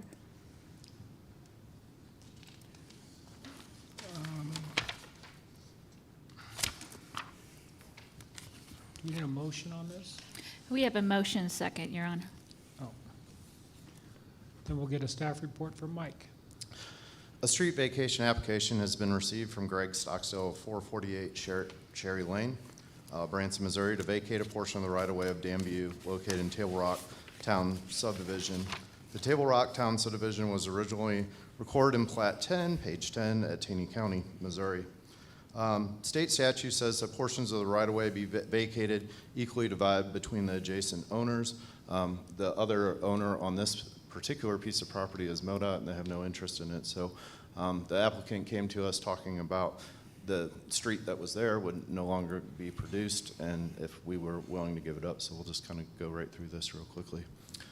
This is section 9433, talking about the zoning of it. Pictures for you. As you go out Highway 165 or Gretna, loop almost all the way out to the dam, come into the property right there of question. As you see up along the edge here, these were all going to interconnect at one time, but they no longer, the city no longer has the desire to do it. MoDOT does own this property that cuts all the way through here and all the way back around to Silver Dollar City. So it's kind of an interesting find of maybe a vision that went to a different direction. So this is aerial with utilities. This was a long process for the applicant. We had a lot of different people that were involved in this at different water utilities other than the city of Branson, and a bunch of easements to write for this. Current zoning here is low density residential. It'll stay the same. It's a small piece as you see there, existing land use. It's undeveloped. The gentleman takes care of it right now. He's looking to kind of expand out his footprint of what he takes care of. So here's your views from the north and the south, the east and the west. Excuse me, Mike, would you go back Yes, sir. 2 maps? That one. This piece is the same right-of-way for these property owners?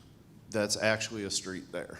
So Oh, there's a physical street there's a there. physical street on that one, and then But as there's you nothing up here. There is nothing up there. So Got it. those two would not tie. The original probably perception was to tie these and continue to build out this way. MoDOT does have future plans, very, very, I wouldn't say like tomorrow by any means, but to come all the way along here. So as you see out by Silver Dollar City, that expansion completely stopped many, many, many years ago. But it would be a full loop around the city, which would be pretty cool. So. What's MoDOT's futuristic plans? They have the land. Do they have the funding, and do they want to build that there? So right now they don't even have any interest in it. It's not in the foreseeable future. Yeah, okay. So Okay, well, this seems pretty simple. Does anybody in the audience have any questions or comments on this request? Any members of the board? Hearing none, let's vote.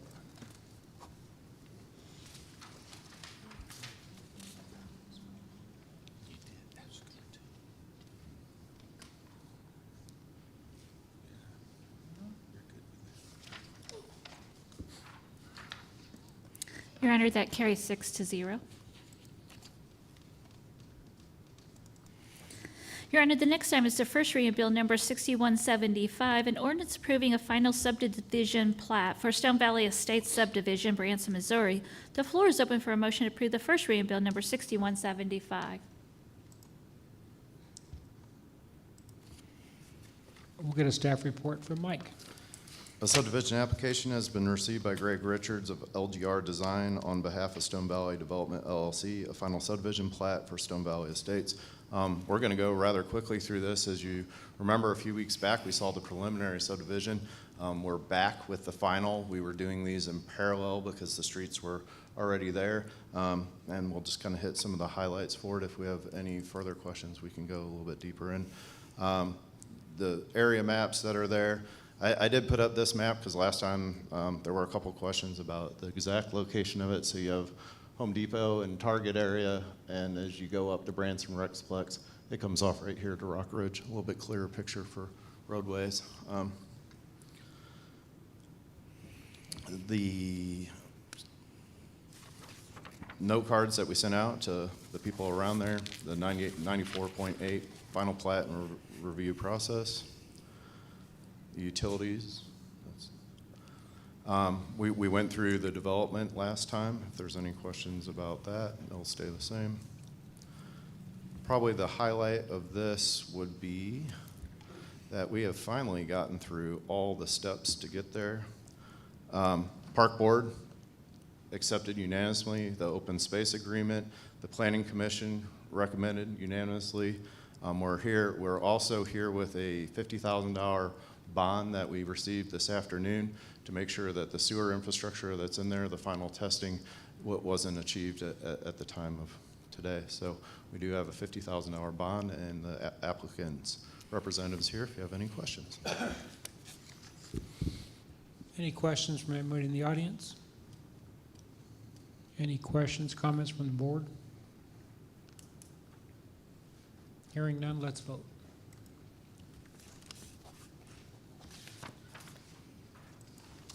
That motion carried 6-0. Thank you, Mike. Your Honor, the next item is the first reading Bill Number 6176, an ordinance authorizing and approving a zoning change from agriculture to entertainment for the property located at 2200 State Highway 376, Branson, Missouri. The floor is open for a motion to approve the first reading Bill Number 6176. Good evening, Jennifer Thompson, Senior Staff Planner. Get to the beginning of this.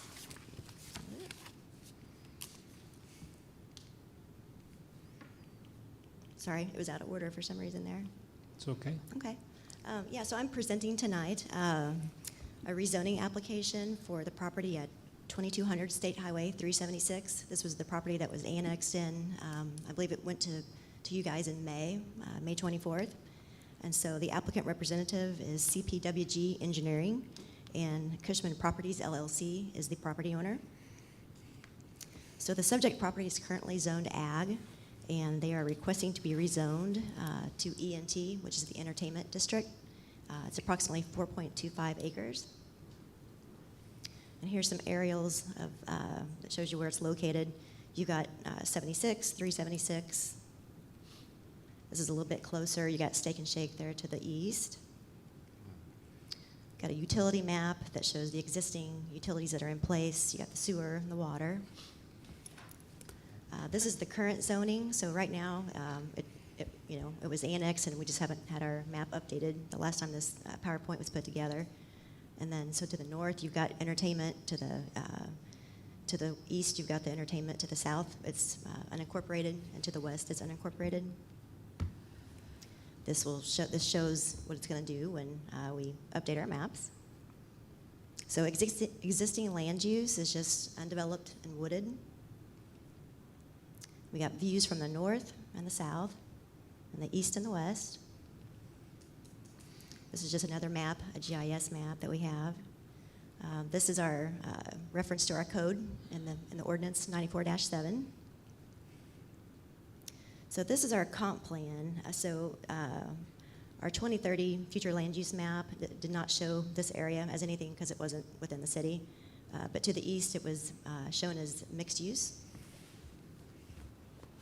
So with that, staff is recommending approval. You know, when we took a look at this, you know, it makes sense from a land use planning perspective. It's under the same ownership as the adjacent property. It's going to be developed along with the property to the east, and it's contiguous. So the proposed ENT zoning will allow for nightly rentals, which is the intent for this property. It's being developed right now as that. Well, actually, I take that back. We have an application in that's been approved for a ticket booth, and then we're awaiting some more applications for the rentals. So the properties, like I mentioned, to the north, east, and south already have the ENT zoning in place, so it kind of matches and fits in. During the Planning Commission meeting on June 7th, they voted 8-0 to approve it. So with that, staff's recommending approval, and I'm here for any questions. Thank you, Jennifer. Anybody in the audience have any questions or comments? Jennifer, what's the status of the utilities? Where's the water, sewer? Is the city going to have any expense for water, sewer on this? You know, I'll get maybe utilities representative up here, but I do have a map, so I'll leave that up for Kendall.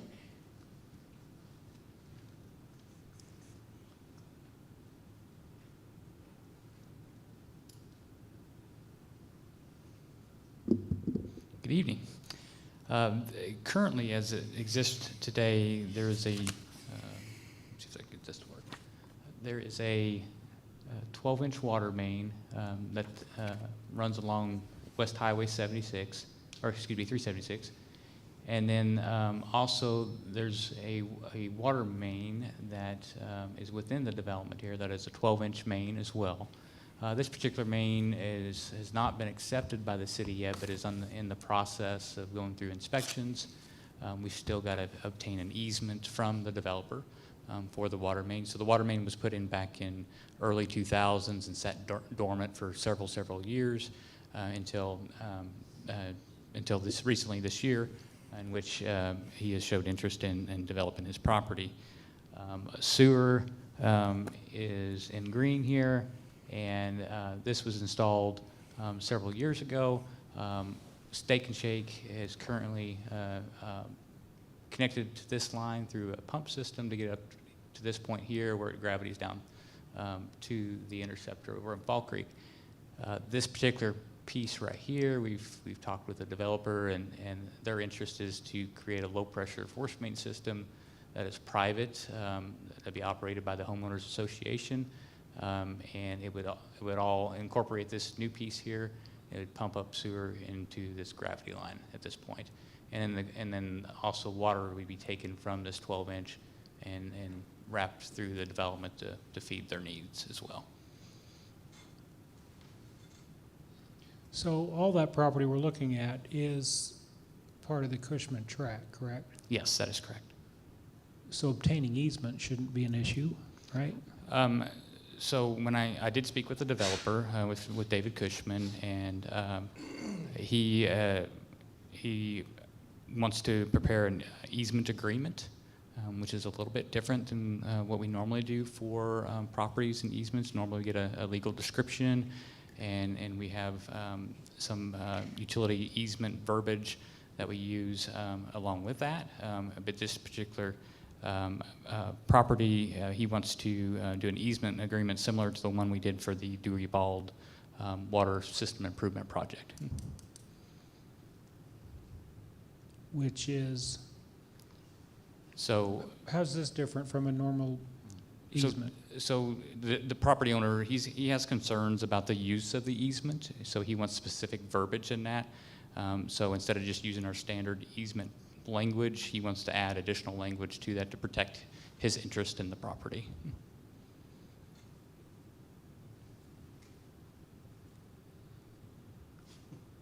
Okay.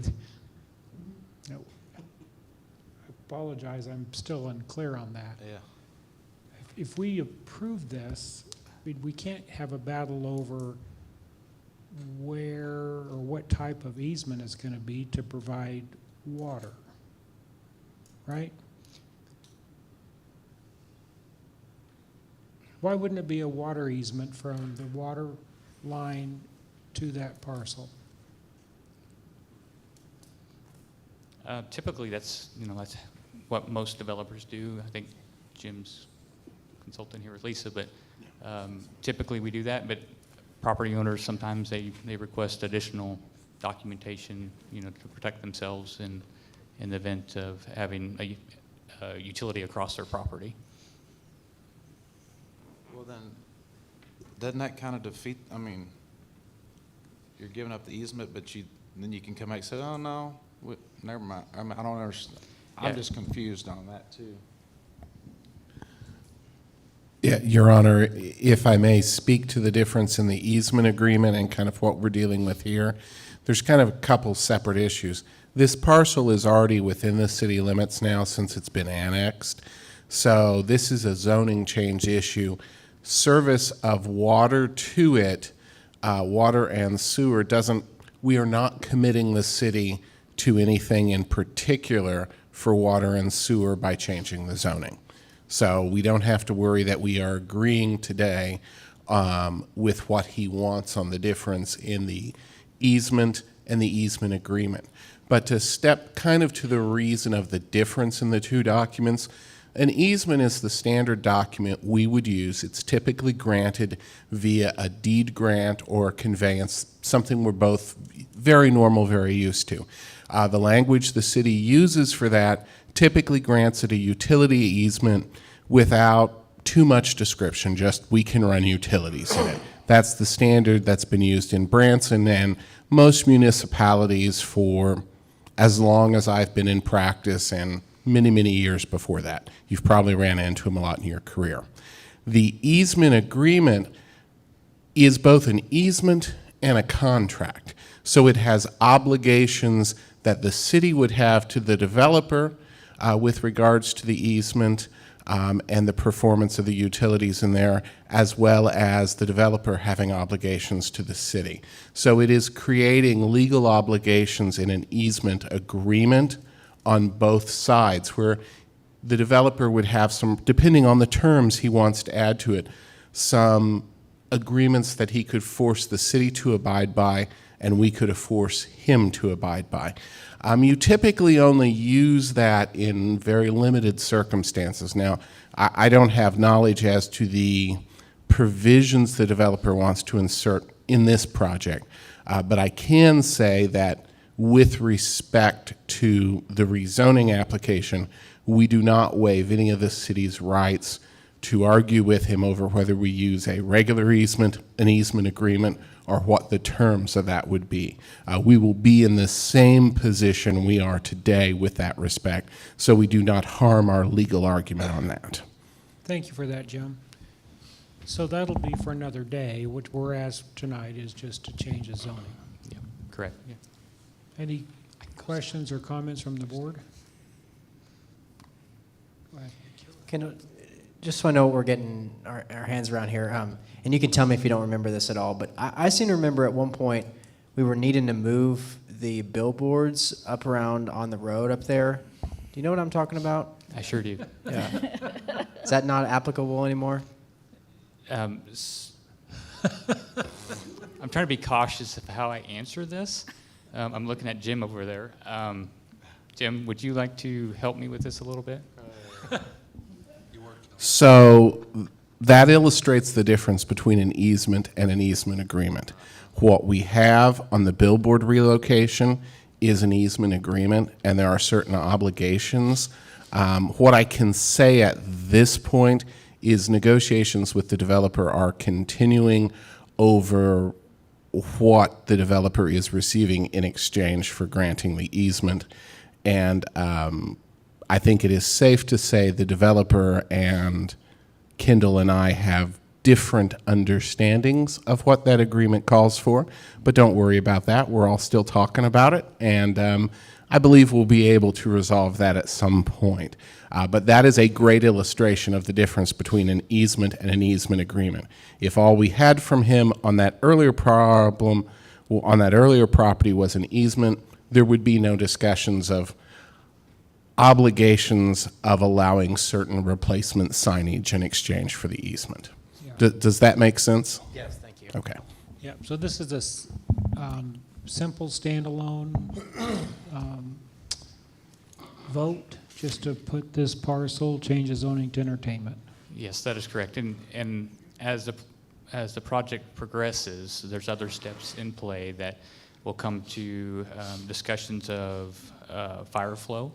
We'll come into discussions of what type of utility extensions and when building permits would be issued for connection. Obviously, I can't issue a building permit until we have a water line that he can connect to. The water line has not been officially accepted as a City of Branson public water main, so I can't allow connections to it. So again, we'd have to work through an easement or easement agreement before I could do that. So. Okay, thank you. Any other questions, comments from the board? Hearing none, let's vote.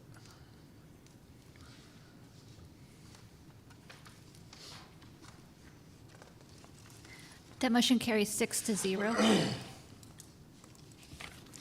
Your Honor, the next item is the first reading bill number 6177, an ordinance amending the adopted 2022 budget for the City of Branson to adjust monies in the Capital Projects Fund for the network hardware project. The floor is open for a motion to approve the first reading bill number 6177.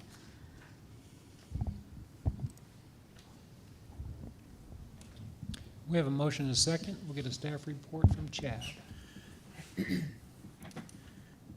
Mayor, members of the board, as a reminder, this staff report I'm going to give is for the next two items, items 19 and 20. The first is a requested budget amendment to fully fund the second item, which is a capital project item. So this is a lot of information, so I ask for you to bear with me for just a minute as I kind of break it all down for you. As stated, the first item before you is a requested budget amendment to adjust monies in the Capital Projects Fund for a network infrastructure hardware upgrade project. The project was originally budgeted for $160,000 in the Capital Projects Fund, which was approved in this year's 2022 budget process. When we went through the city's procurement process, the final cost came back at $226,848.34. Leaving a difference of $66,848.34. Your IT department has shifted a project and identified $45,000 of that amount.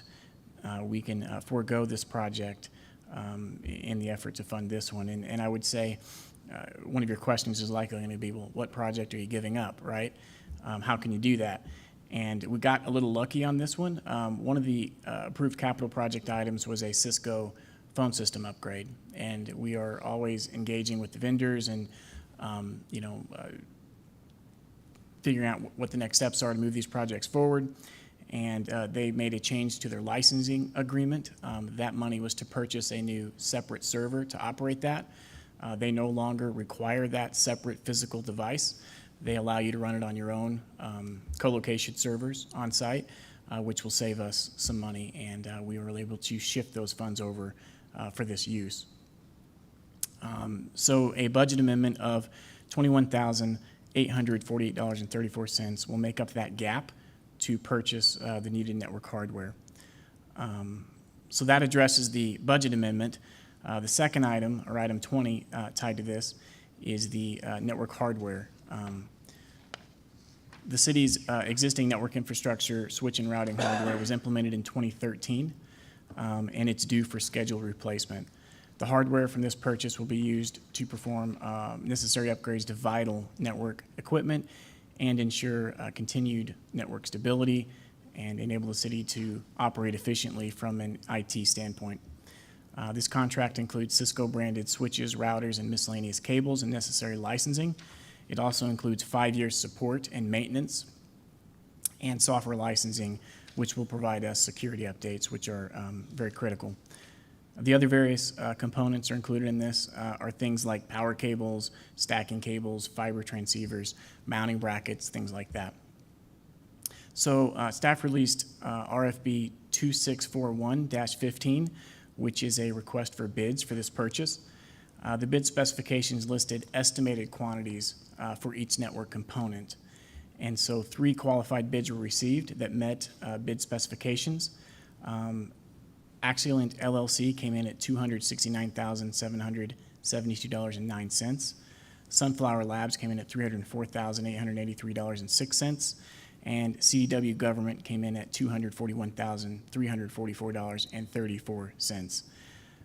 In that bid, we reserved the right to modify the quantities as needed for each component to account for network design changes. It's a very large project. We're replacing every switch router, every single component on the network for the entire city. And so those details, as you design that, those change.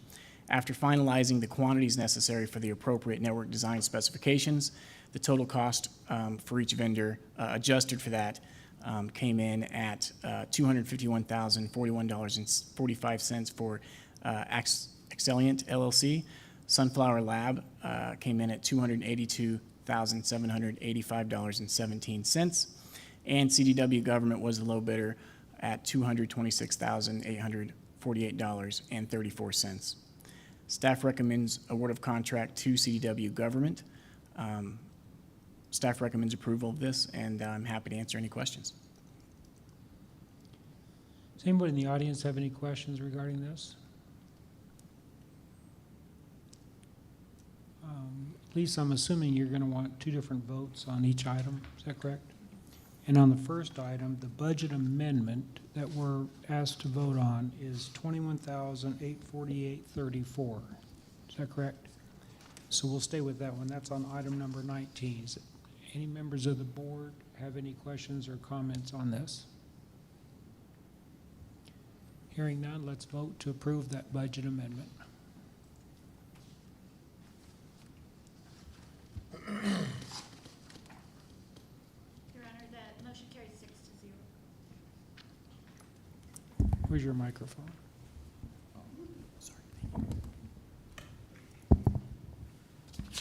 Would you repeat that, Lisa? Excuse me? Would you repeat that for the, I'm sorry. That motion carries 6-0. okay, and then on on item number 20, what Your- is that budget amendment amount? Item number 20 would be the first reading, bill number 6178, an ordinance accepting the proposal of CDW Government LLC for the purchase of network hardware and authorizing the mayor to execute the contract. The floor is open for a motion to approve the first reading, bill number 6178. We've had the staff report.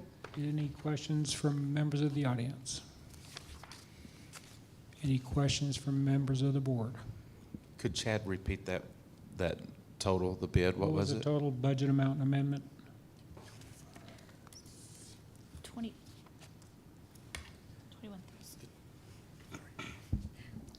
The total amount of the project or the difference for the budget amendment? Well, we voted to amend the budget 21,848. The item In 21. item 19. Right.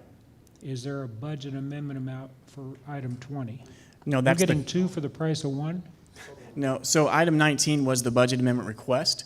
And Got it. if that passes, then, Then which you're it did, approving to move then the we money. can fund the contract for CDW Government for the Yeah, I actual slipped hardware. off the track there for just a minute. Sorry if I didn't explain that properly. Yeah. Oh, I got you. Okay, so any questions from the board? Hearing none, let's vote. We're voting on item 20.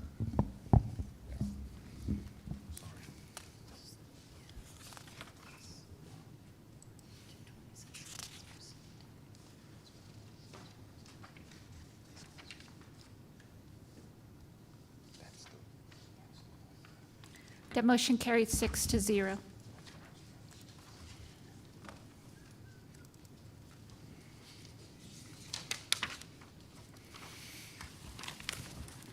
Your Honor, the next item is a discussion of filling senior leadership positions. Jan, would you provide the board an update of where we are with filling our current vacancies for our leadership positions, please? Yes, sir. We've taken applications for the city administrator role, We've received 9 applicants. I have assembled those based on the overall scheme of qualifications in what I would consider in qualification order. I have sent kind of a blind copy of that to the board for its input with respect to the number of folks that they would like to interview. That would be the next step in that process. Ultimately, when I say that, the intention with that was to have members of the Human Resource Committee, the board members of the Human Resources Committee, to do a telephone screen, or I'm sorry, not a telephone screen, but a Skype type screening of these applicants. To that level, then, those that pass muster with them would then be forwarded on to the full board for a closed executive session type of interview process. That's what we have for that. On the other position that we have out there is for the city attorney position. We've gone through that vetting. We had the deputy city clerk, Hillary Bryant, the police chief, Jeff Matthews, and Kimberly Cooper, the assistant HR director, and myself. We screened all of those individuals. We went through a Skype type interview with those individuals, and then I have now forwarded on that our recommendations in qualifying order to the board to see which ones they want to interview. Ultimately, on that side of the scale, as I sent in my email, we kind of had a stratified scoring. When we went through that process, we had 2 clear front runners, 2 in the middle, and 2 at the bottom. And so it's just going to be on the board's purview with respect to which applicants that they would like to interview. My recommendation would be to, as a bare minimum, to interview the top 2. If you care to expand beyond that, if you don't like that, then we can go to the next 2, that kind of thing. So that's essentially where we're at this point. So Jan, to do that, it is the entire board will be doing the interview for this attorney position? That would be my recommendation, simply because the entire board employs that position. And then would that process be done in open meeting or an executive session? Based on my understanding, and Jim can correct me, but I think you do not have to do it in closed executive session, but you can do it in closed executive session. Well, I think I know the temperature of the board.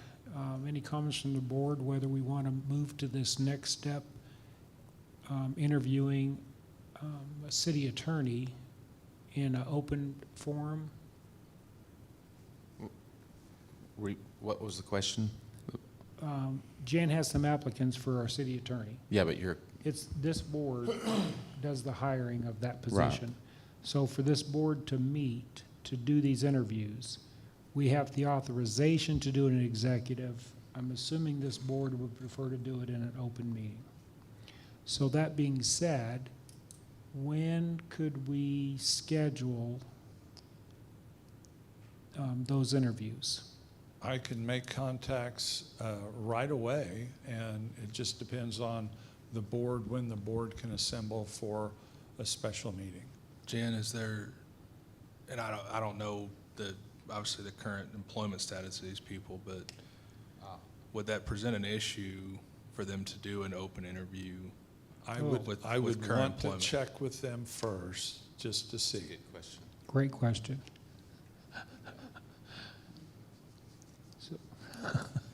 It's a great question. Okay, my input would be our current city attorney cost us a lot of money. I know he's not listening, but he's a little pricey. In trying to save taxpayer dollars, I say we move quicker versus later. So what we need to do, and Lisa, I'm assuming you would take the role of this, or we could discuss it right now. When could the board meet to do this interview process? It would be up to the board schedule, so, and then enough time that we can schedule them to be here. So- We got a holiday week coming up, but other than that. Actually, July 4th would be a great day. It's on Sunday this year. Nobody's working. Our schedules ought to be open. Do you want to ask Sheena to do a doodle arrangement for both us and the candidates, the applicants? So, did you get a number? Are you comfortable with how many candidates you're going to do? Do we have that? I would, my 2 cents is I'd like to do the 4. Okay. Just do them all on the same day and have them wait and come in? Why not? Yeah. And if they're local, they can show up personally, and if they're not local, we could do it by Zoom. Sure. Correct? Sure. Your Honor, Jan, that is not a normal. I just want to make sure that we would be going out of the norm to do some Zoom and some in person. Actually, Cody asked a great question. We need to find out from the applicants what their current job status is, right? Because some of these may be done in executive only for that reason. No, we would have to we would have to do them all the same, Oh, and you'd have to interview them all the same. So in other words, all in person, all by Zoom, or all enclosed, all not enclosed. okay. Because you would want to be fair to all your applicants. Yep, that's true. Mr. Mayor? Yes. You know, I think philosophically, I would want it out in the public first unless we heard a good reason why they couldn't, and I think we just heard a good reason. So perhaps we say all in closed session, all by Skype, because some might not be able to be here if we're trying to just keep it consistent. And unfortunately, I have to agree with that, even though we want it to be done openly. So then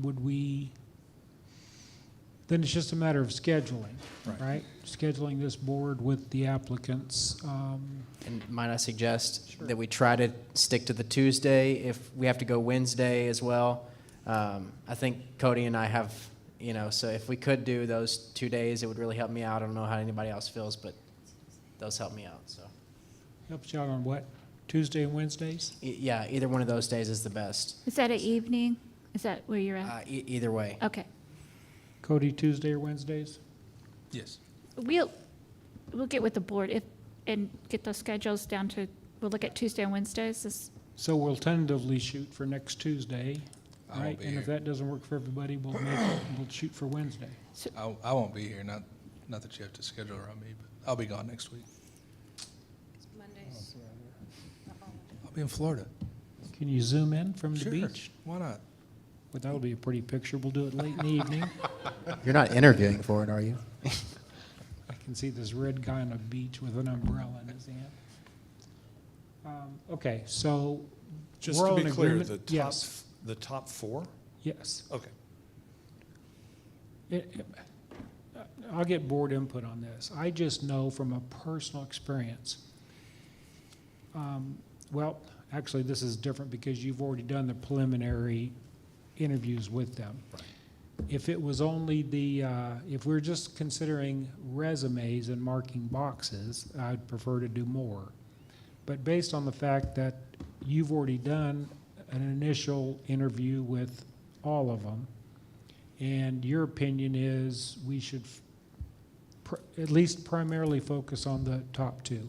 Exactly. Based on the metrics you sent out, it was a pretty clear difference. Okay, so Top 2. so we'll just focus on the top 2, Jan. Thank you for clarifying that. So we're all agreeing to do that. We just need to coordinate a schedule. So next week, we are Alderman Fenton's out, but, so can we just ask right now, the next week after that then? Just soon not wait if we don't have to. Okay. Only because of money. I understand. I'm equally fair to all aldermen. So should you want to leave out Alderman Fenton, that would be your choice. He is the only attorney on the What board. do I know about being an attorney? You're out the whole week? I leave. Well, it's 4th of July weekend. I leave Friday to Saturday, so the following Saturday. We can do it on that Sunday when he gets back. The fact that Cody is our attorney on the board, I agree. I'd feel better if he was involved with the process. Yeah. So we'll schedule it. The whole world revolves around Cody.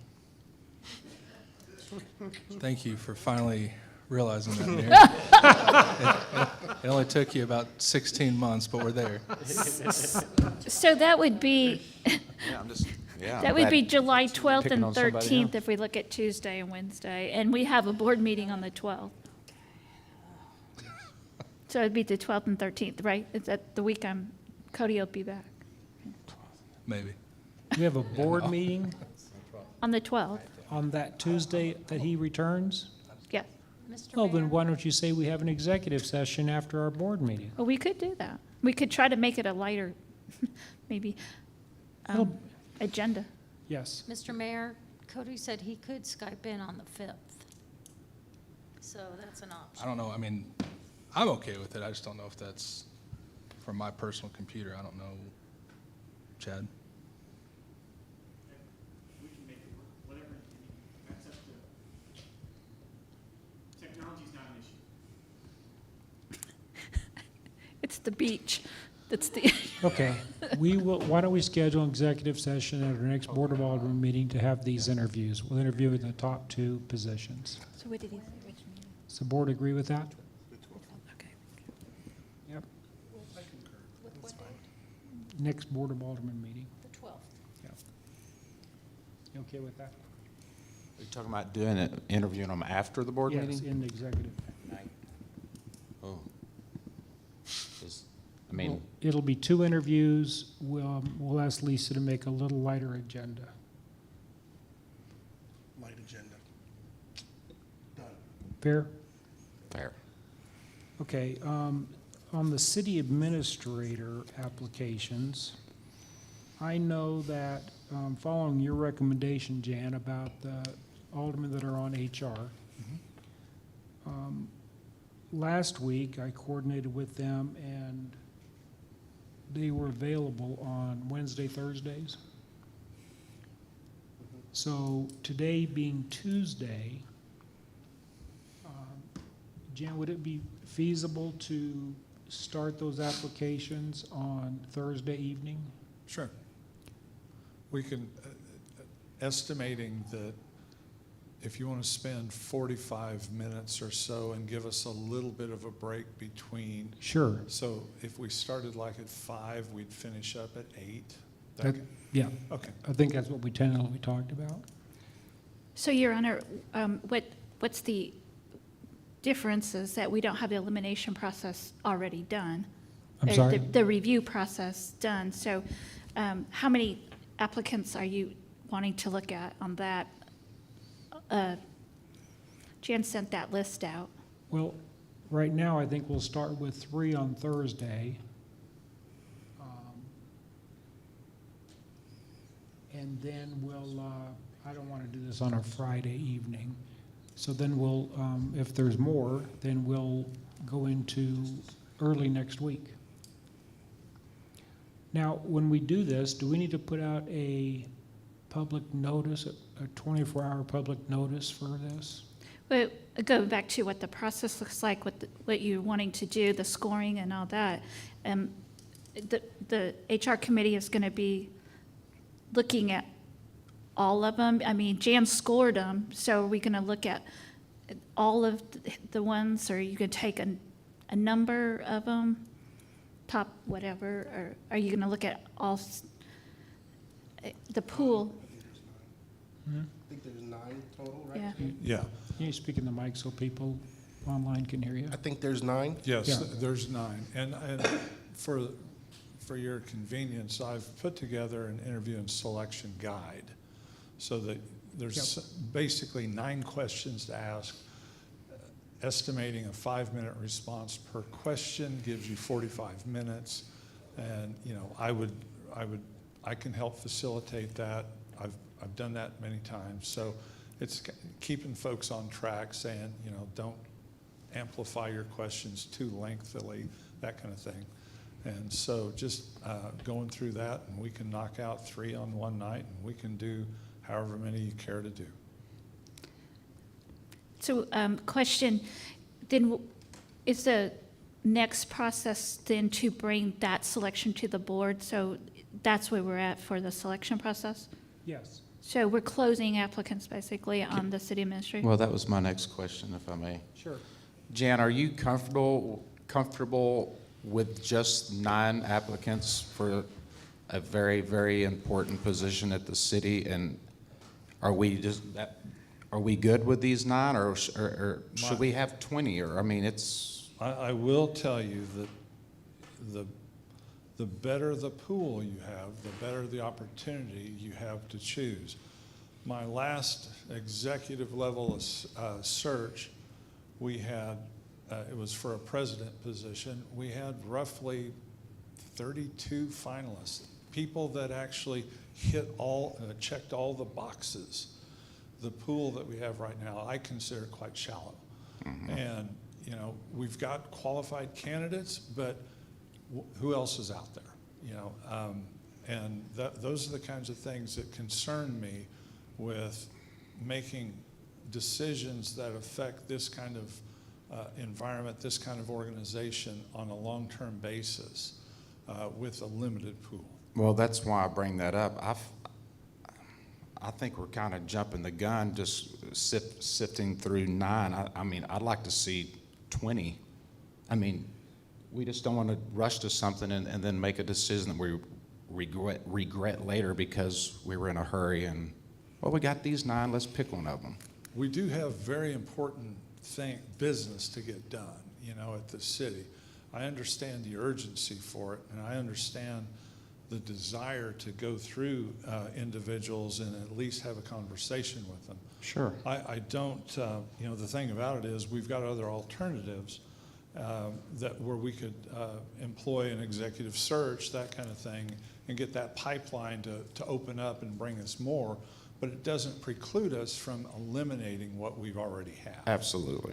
I'd just hate for us to close the process and say, we're good with these 9, one of them's going to be and the... I'm not suggesting we close a process, but I know we have one example of somebody who sent in their resume and their information, I'm going to guess a couple weeks ago, and now he's being solicited by another firm, and so... Yeah. So we can't, I mean, we need to start talking to and start making some discussion, because if this one gentleman I'm referring to, if we see that he's not going to be a fit, Right. it would be great to say, move on. I agree with that. I whittle down the 9 we have, but still keep welcoming more.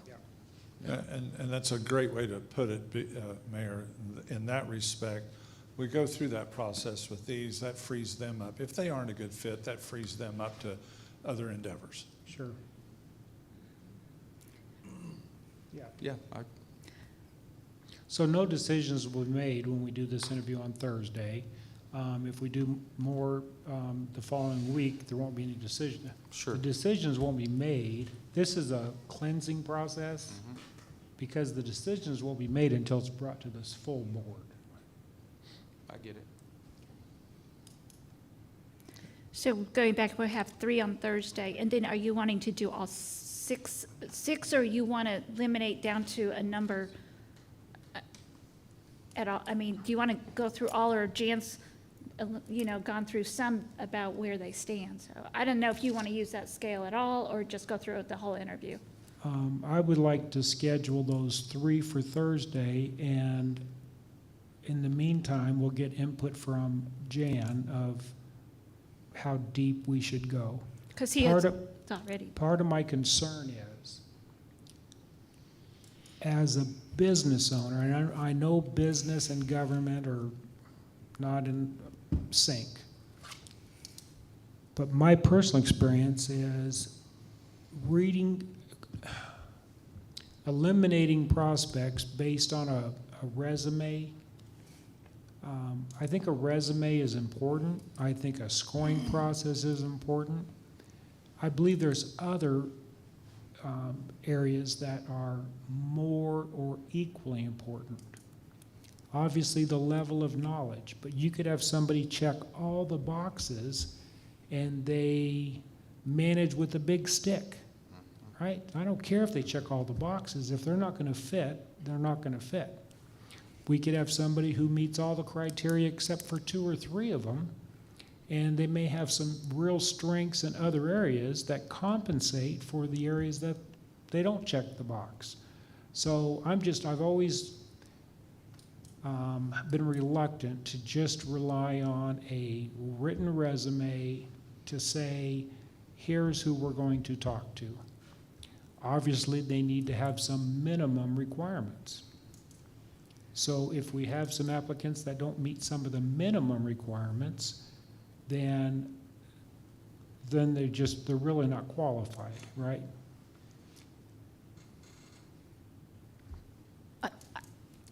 Absolutely. I agree. I'm just trying to figure out how many days we need to do. If you're going to do 6 more, that's 3, to do all of them. Jan, based on what I just said, out of the 9, how many would you recommend that this board does a preliminary interview with? I would recommend 6. Okay, then we'll go with 6. Mr. Mayor? Yes. Jen, if we're looking for a deeper pool of candidates, if you feel that the pool is sort of shallow at this point, just based on the number of candidates, and we have an idea that we could possibly want to go with an executive search firm to do that, boy, I think we need to start that process now then. I mean, when do we make the decision of whether, I don't think we need to get 2 more weeks down the road and then say we need an executive search firm. I mean, if our pool is shallow, boy, I would really feel a lot comfortable with something like that than just sort of reaching out. Sometimes people see, job listings, sometimes they don't. If you get an executive firm in there, what kind of numbers are we talking about as far as what that would take to hire? Well, we talked about that. it's to be very open and frank, it's on the very next agenda item. It's included in that. Thank you, Jan. Yeah, it's Baker Tilly, who we're impressed with on our accounting side. They offer the same service, a reasonable fee based on your experience. I just know when we talked about this at the study session, I wasn't overly excited about a search firm because this city has hired many city administrators. And when the city went the route with an executive search firm, there's a fee for that. You get somebody, then there's going to be a fee for relocation and housing expense, and they can't start for 30 or 60 days. And we've done that, and I can just say the results weren't real good. At the end of the day, we always have to understand that the board makes the job offer, not the search firm. The search firm collects. Just brings that. They bring the candidates to us. The one thing I will say, and I'm kind of jumping ahead on the next staff report, is that Baker Tilly offers a 1-year guarantee on termination of employment by the city administrator. So if we have somebody that terminates voluntarily or involuntarily, they do the search over again, that kind of thing. Yeah, they just waive their fee to do it. Yeah. Yeah, that's really smart for them to do that. Yeah. Mr. Mayor? Yeah. What you just said makes a lot of sense to me. On the other hand, I struggle to see how if we have 9 today, how all of a sudden we're going to wake up with 20 tomorrow, unless something, you see what I'm saying? Unless we post it a different place or unless we advertise it more. I don't know that we're going to get over a bridge. Just 9 have put in their name now. That's the only reason I would see, although I'm seeing what you're saying. It might be nice to have some headhunters out there that can really know where to look, Yeah. So. That's the one thing about a search firm is they've got the candidate pool in their email database. Whenever they start, they would develop a brochure on our behalf. They would go out and actively market this to various places. They actually go through, do the vetting of the media searches and the social media searches and things like that to make sure that we're getting what we intend to get in that respect, so that somebody brings to the table full qualifications and we're not just hoping that that's what they found. Sure. So we'll do this simultaneously. Or I know we'll talk about that on the next agenda item. Okay. So the question is, Baker Tilly, I went through their presentation, about how long the question is, should we take a break before we start Baker Tilly? Because it seemed to be a pretty lengthy presentation. At this point, there's some basic things that we're asking to do. A lot of it's just going to be questions on your part on what you want to do. It just depends on how in-depth you want to get with the whole presentation side of things. Lisa and I have gone through all of the information. It's a process that I'm very comfortable with, but we can answer whatever questions you want. You just want to go through it. Have you all reviewed the presentation from Baker Tilly? Yeah. Okay, well, since the board has already reviewed it, then I say we just, if you don't mind, we'll go to the next item. So before we go on. Yes. So we're looking at 3 interviews on Thursday. Did we have another date picked yet for the other 3 interviews? I'm just, and that'll be an HR committee, and I'm assuming you want to do closed session as you did the other ones? For interviews, same process? For the preliminary, yes. Okay. You guys good for, who is it? You guys are good for Wednesday? You said Wednesday, Thursday? Wednesday, Thursday. So then the second round, if you can coordinate it, would be the following Wednesday. The 13th. No, sorry, the 6th. So this Thursday and then the 6th. Okay. Now, when you do these Wednesdays, are we talking early afternoon, mornings? You won't be there. It's HR committee. Yeah, but they were talking about the preliminary, the following Wednesday, right? That's going to be just. Oh, it'd just be those just- two? Yeah, not bringing it to the board. Never mind. Ruth and I are going to go have coffee then on Wednesday. While y'all are going to the Meow House. What Wednesday was that? So Wasn't just. it Wednesday the 6th? So, yeah, so to be clear, then the first 3 would be Thursday, June 30th, that will be Yes. this week. And then the second round of 3 more would be July 6th. Correct. Okay. And so Jan and I can have an opportunity, or Jan will contact them and we'll figure that out. Ralph, you good with that? Okay. I've got 2 aldermen going. I lost Cody. See, we say we're not going to take a break, and then he leaves.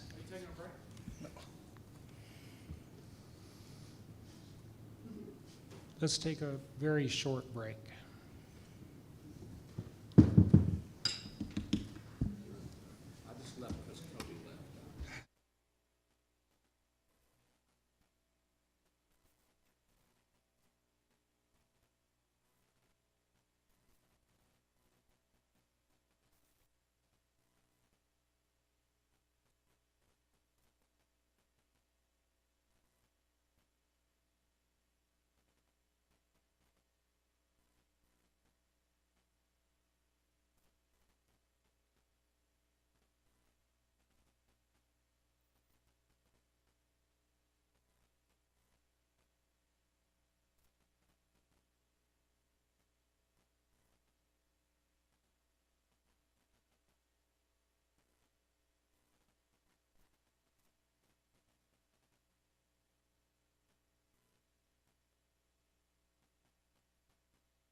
Call this meeting back to order. I'd like to make a budget amendment for the city to provide depends for some of their aldermen.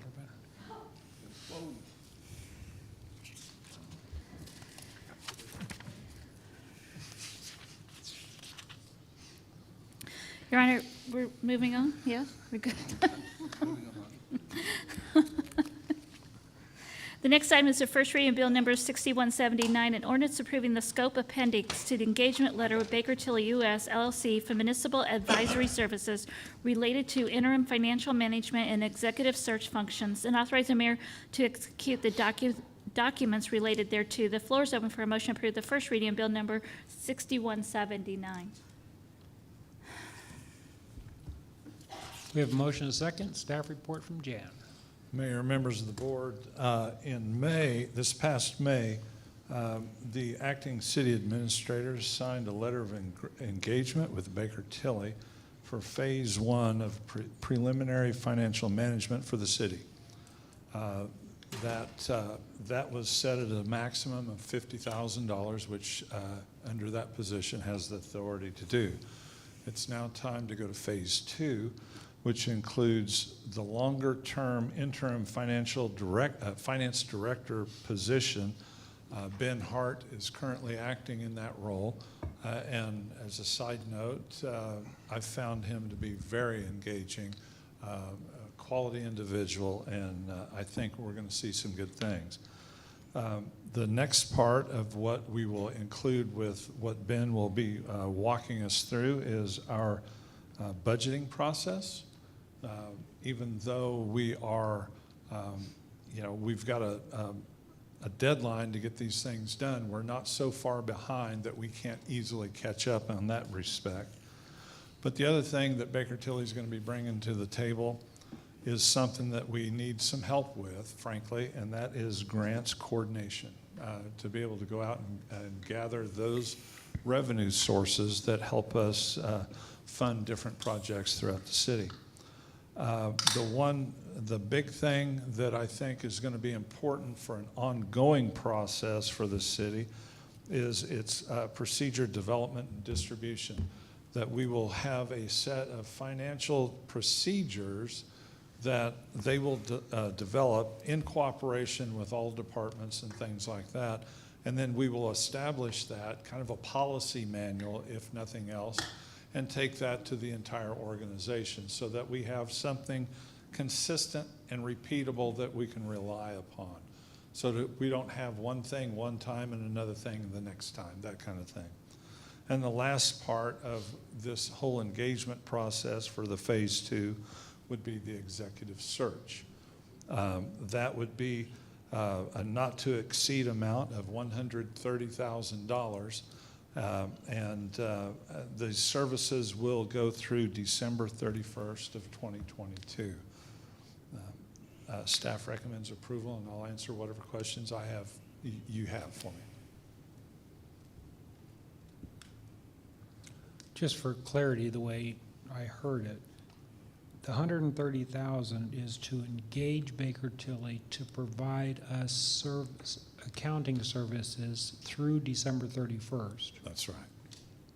And that amount also includes the cost for the search. That's right.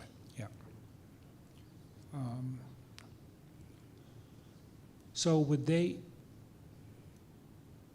they're going to do what they've been doing. It'll be a combination of on-site and remoting in on the accounting services? Yes, sir. Yes. Generally, Ben's been spending 3 to 4 days a week here, and it'll vary off and on. But the other thing that I think is a big benefit to us with respect to Baker Tilly is they've got different areas of expertise where they can pull different people from to work on our processes and services and things like that, like grants administration or TIFs or SIDs, those kinds of things.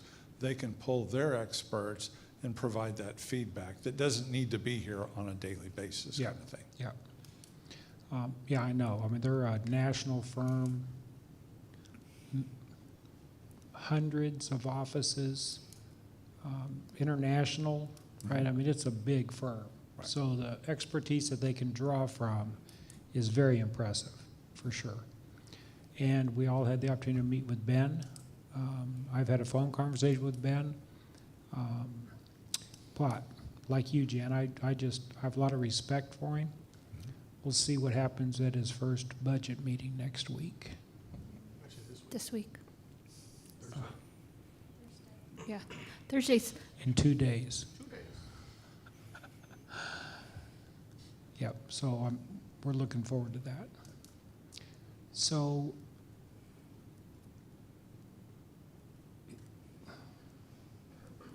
we're asking for us to approve Baker Tilly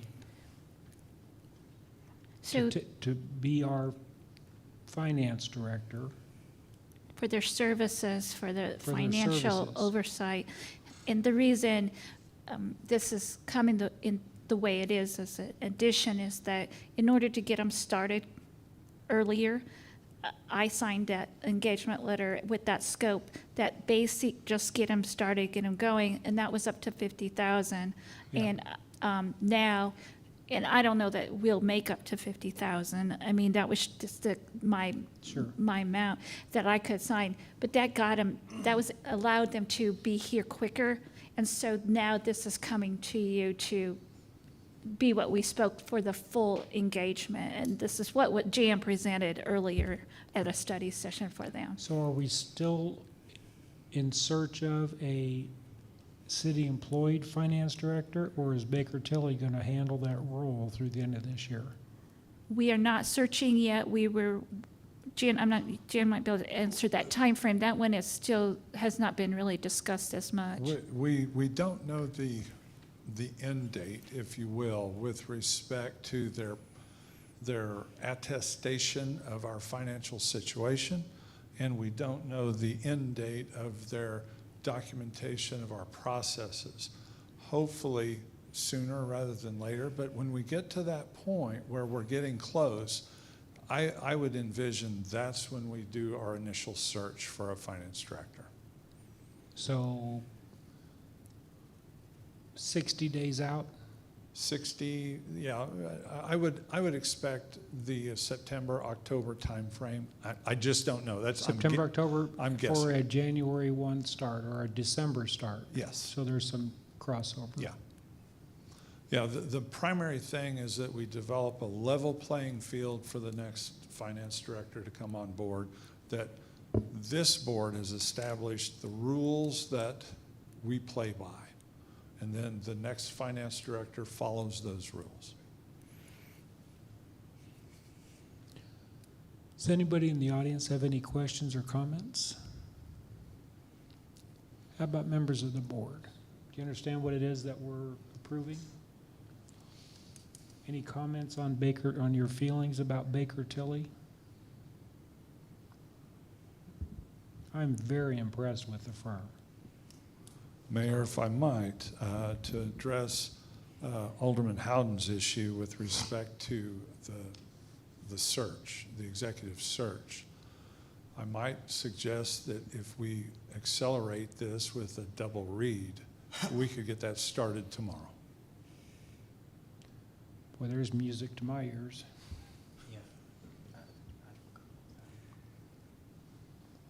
My only comment is not specifically to that, but I know we've got budget, which is a several-month process. I mean, I was on finance committee last year, this year, and speaking from what we went through and the capital improvements and the scoring of that and the budget and just everything that's going on, I mean, I think it's just imperative that we have them here to work with our, existing staff in that department and just kind of keep that flow going. So, I think aside from you just saying, how good they are, and I believe that, I think it's just imperative we get this done as quickly as possible so we have that continuity of those different important things we're going to be doing. Jim, what's the feeling with our staff in our finance department and their interactions with Ben? They've begun opening up to him, and it's interesting to listen to Ben talk about his interactions with them. He challenges them on different things, asks for clarification, and I think we have a positive trend going, a very positive trend with staff in that department. It is great to hear. So is the board ready to vote on this? Is it vote on the first read? Yeah. I need to check with the aldermen, see if they need a break. Is Cody good? Okay. Sorry for interfering with the meeting. So we're going to have the first read. This is the vote on the first This is reading. a vote on the first read. We're ready to vote? It's voting. Let's vote.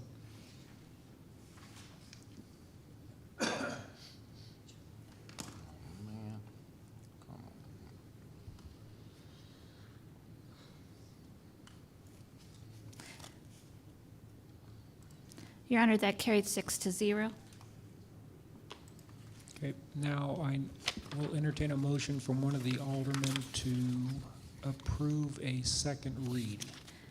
So, Your Honor, we would need a motion to read Bill number 6179 for its final reading due to expedite the process. Mr. Mayor, yeah. Go ahead, Marshall. I'll make a motion to vote on Bill number 6179 again to expedite the process for its second read, final read. We'll need a second. Let me grab Marshall here. Sorry, he actually made that motion, so. I have, Oh, I'm sorry, we have a first, you're good? we have motion and Everybody- second. So let's vote on having the second read.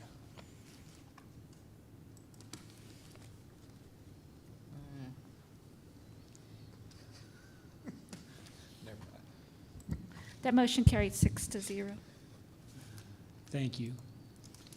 Now, let's read this motion to approve the second read. Your Honor, this is the final reading of Bill number 6179, an ordinance approving the scope appendix to the engagement letter with Baker Tilly U.S. LLC for Municipal Advisory Services related to interim financial management and executive search functions, and authorizing the mayor to execute the documents related thereto. The floor is open for a motion to approve the final reading of Bill number 6179. We have a motion and a second. Any comments from the audience? Any comments, questions from the board? Hearing none, let's vote on the second read of this item. That motion carried 6-0. Jan, thank you very much. Thank you, Jim.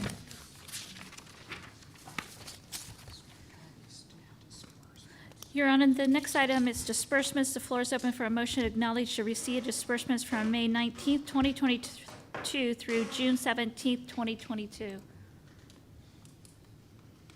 Lisa, this has come up a couple times, and we're really hoping to change the process of the board approving these disbursements.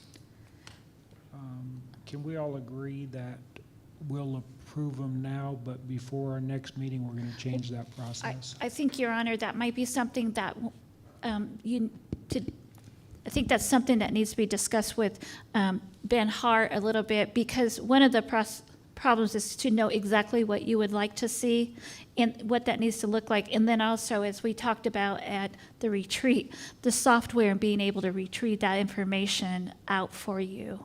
Yeah, I think at this level, So, yeah, at this level, I know when I was an alderman approving these, I was hopeful to have somebody in the financial world give a recap of, here are the disbursements, here are some things that may be out of the norm that you would want to look at. Just give some guidance, because the way we're doing it, we get 20 pages of single text, and I never thought that was fair and reasonable for an alderman to say, yeah, I'm agreeing with this. You don't really know what you're, so and that might be something for Thursday's finance meeting, to have that, Oh, good have that idea. discussion to help clarify that with him. So, this comes from the finance department, so that clarity could be, and he could understand how to pull that out and present it for you in the future. So I think that Thank would you. be a very good Should discussion we at put finance. that on the Yes, finance committee on yes. Thursday? Thank you. Okay. We have a motion and a second. Are we ready to vote? Any questions from the audience? Probably not. Any questions from the board? Hearing none, let's vote.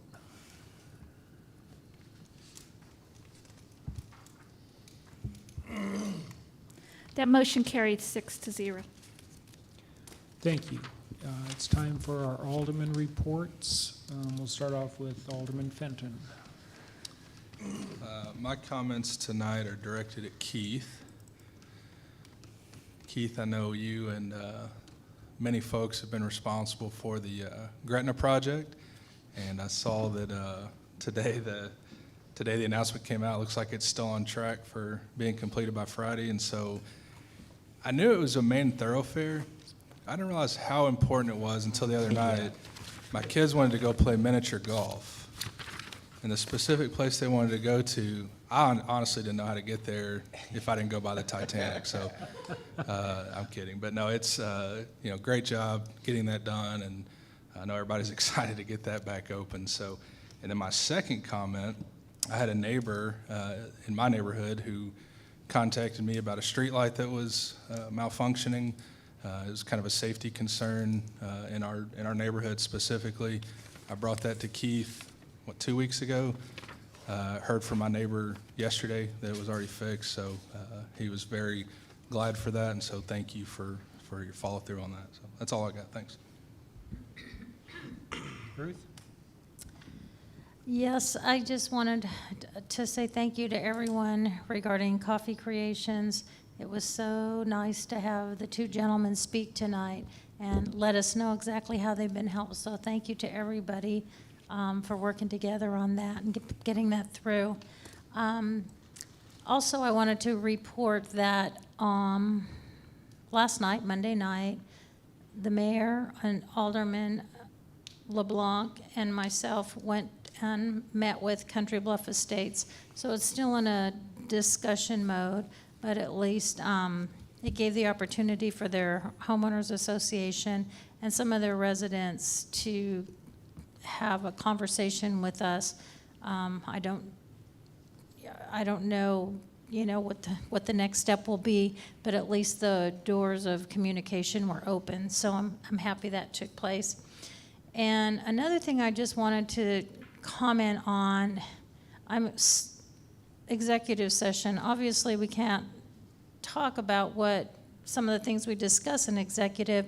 However, since April, this is the most amazing board to work with. We are all so very different. We all have different ideas, but the one thing that takes place is we show each other respect, and we listen to each other's concerns and comments, and it is not a negative atmosphere. And we have a mayor that supports all of us listening to each other. And so that is just really, really refreshing, and I'm very, very happy to be a part of this board. So thank you to this board and our mayor. Thank you, Lisa.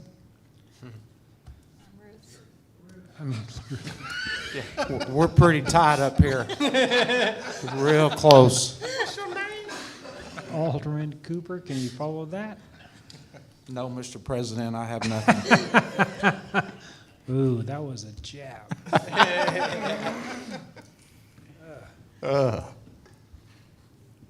good. I have nothing to report, sir.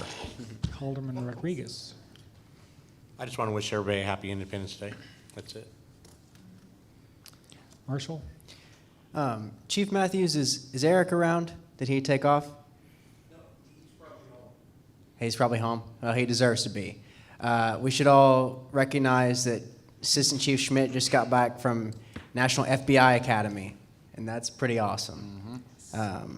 So congratulations to him on that. And I want to make one quick announcement. I've been kind of in a philanthropic mood lately. Mr. Mayor, we're going to have the gentleman from the Branson Cares organization. I think he wants to come and speak to us at some point, just kind of tell him what we're going to do. And in conjunction with that, you know, we do our entertainer holidays, and on August the 8th, we're going to do one for my grandpa, and the proceeds for that concert are going to go to Branson Cares. So it'll be a good opportunity. Very nice. Thank you. Alderman Ralph. Yes, so I woke up this morning to learn that the Young Ladies Softball World Series is in town. How do I know that? Because I live down by Alexander Park, and at 6:30 this morning, there were cars already lined up. So, yeah, welcome. But I don't know who to thank for this, but I will thank Chyna for this, because I did get a message, because my kids are volunteering there. They were out of paper towel, toilet paper. I made a call. Next thing I know, somebody delivered toilet paper and paper towel to that park. So whoever that was, thank you so much. I kept hearing positive trending. I see positive trending in, you know, the continued reports that we see from each department, and the more the board engages, I see positive trending happening. And I guess the one thing that I would add to that positive trending is, you know, this board, I mean, we're limited by the knowledge that we have. You guys are the experts in the departments that you run. And, you know, I'm going to make this statement, but I feel like we know each other. We're pretty open to suggestion. We're pretty open to ideas. We're pretty open to you guys, I guess, in some sense, like taking the bridle off that you've been wearing for so long and really being as innovative as you can, because I've seen so much innovation in each department. You guys are so conscientious about your budgets. That speaks volumes, but you're also conscientious about your personnel, the safety of those personnel, their well-being, all of those things. And I think this board is really wants to say is, please bring us more. You know, if you got more gas pedal to go, let's do it. I mean, we got a city that needs a lot of help, and, you know, we want your expertise to give us information that we can use our discerning minds to, you know, take this city forward. And so I would encourage each of you to, you know, kind of continue what you're doing, of course, but if you feel like you got room to grow, like, let's grow. Thank you. Very nice. Lisa? Well, Your Honor, we have a couple of pictures, and I grabbed these. Alderman Fenton kind of spoiled this, but just so we know, this is opening Thursday. Is the date. Keith was out there today, so we are starting to see pavement and sidewalks and roads to travel on. So we are. Hallelujah. It's actually really happening. I just wanted pictures to prove it. Video. Yeah. So that's opening Thursday. Yeah. I thought Thursday I morning. thought it was Is that our Friday. paver?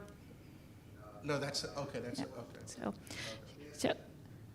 So I know it seems like it's been a long time, but I just want to thank the crews and Keith's department. That he put a lot of time and energy into getting this open, and as we said earlier, when that line broke, thanks to the utilities and everybody that got on there just to keep water going. It was a major break for us. So we are now at the end of the process. Thank you. Yes. The only other thing I have, I would like to just remind everybody that the application is open for vacancies on the Board of Appeals and Board of Adjustments. They're open right now. They're on our website, and they will close on Tuesday, July 5th. And I do not believe we've had any applicants. So if you know anybody that might want to participate on those, please encourage them. And I also wish everybody a happy July 4th. Thank you. Thank you, Lisa. Keith, will you be able to report the Gretna Road project was completed on time and on budget, in budget? Oh, so it's so those listening online, Keith is proud to say the Gretna is opening up one day prior to the schedule, and on.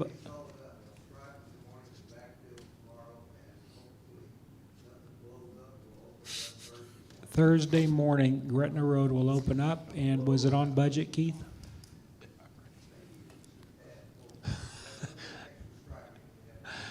For those online, Keith says maybe a tad over budget. There was extra striping to do. There's a lot of people in our community. Thank you for stepping up and doing that, Keith.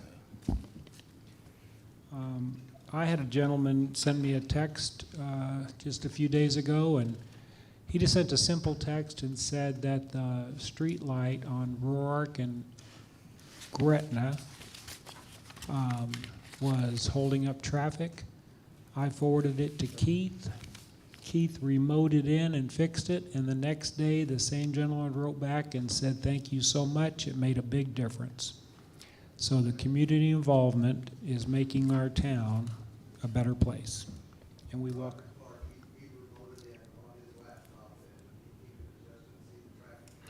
Yeah, that's great. It's those little things with the open communication that makes our city a better place. I'm also proud to report that Cindy Shook, for about 4 years, has been trying to acquire a property to expand her campground downtown. And just recently, this past week, we currently have a executed contract for that purchase. We're now going through our due diligence. We're going to do our studies and make sure it's all going to make sense.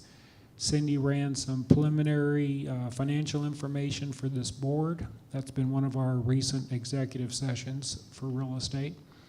Cindy ran some preliminary income and expenses for the board.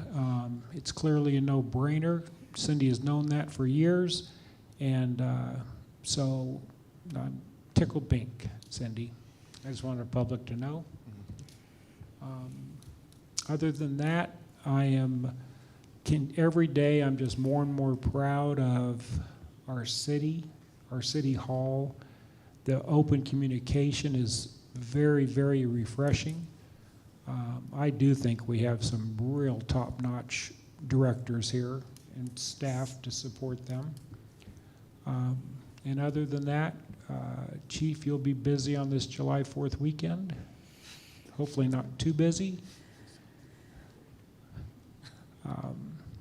But other than that, I'm done. Thank you all for coming and participating, and I'll entertain a motion. And we do not need an executive Oh, session. and we're not going to have an executive session this evening, so I would entertain a motion to adjourn this meeting. Oh. Somebody has to make a motion to adjourn, or we're going to sit here. We did. We did? Did you get a motion? Oh, I keep forgetting it's on the board. We have a motion, a second, all in favor? Oh, let's vote.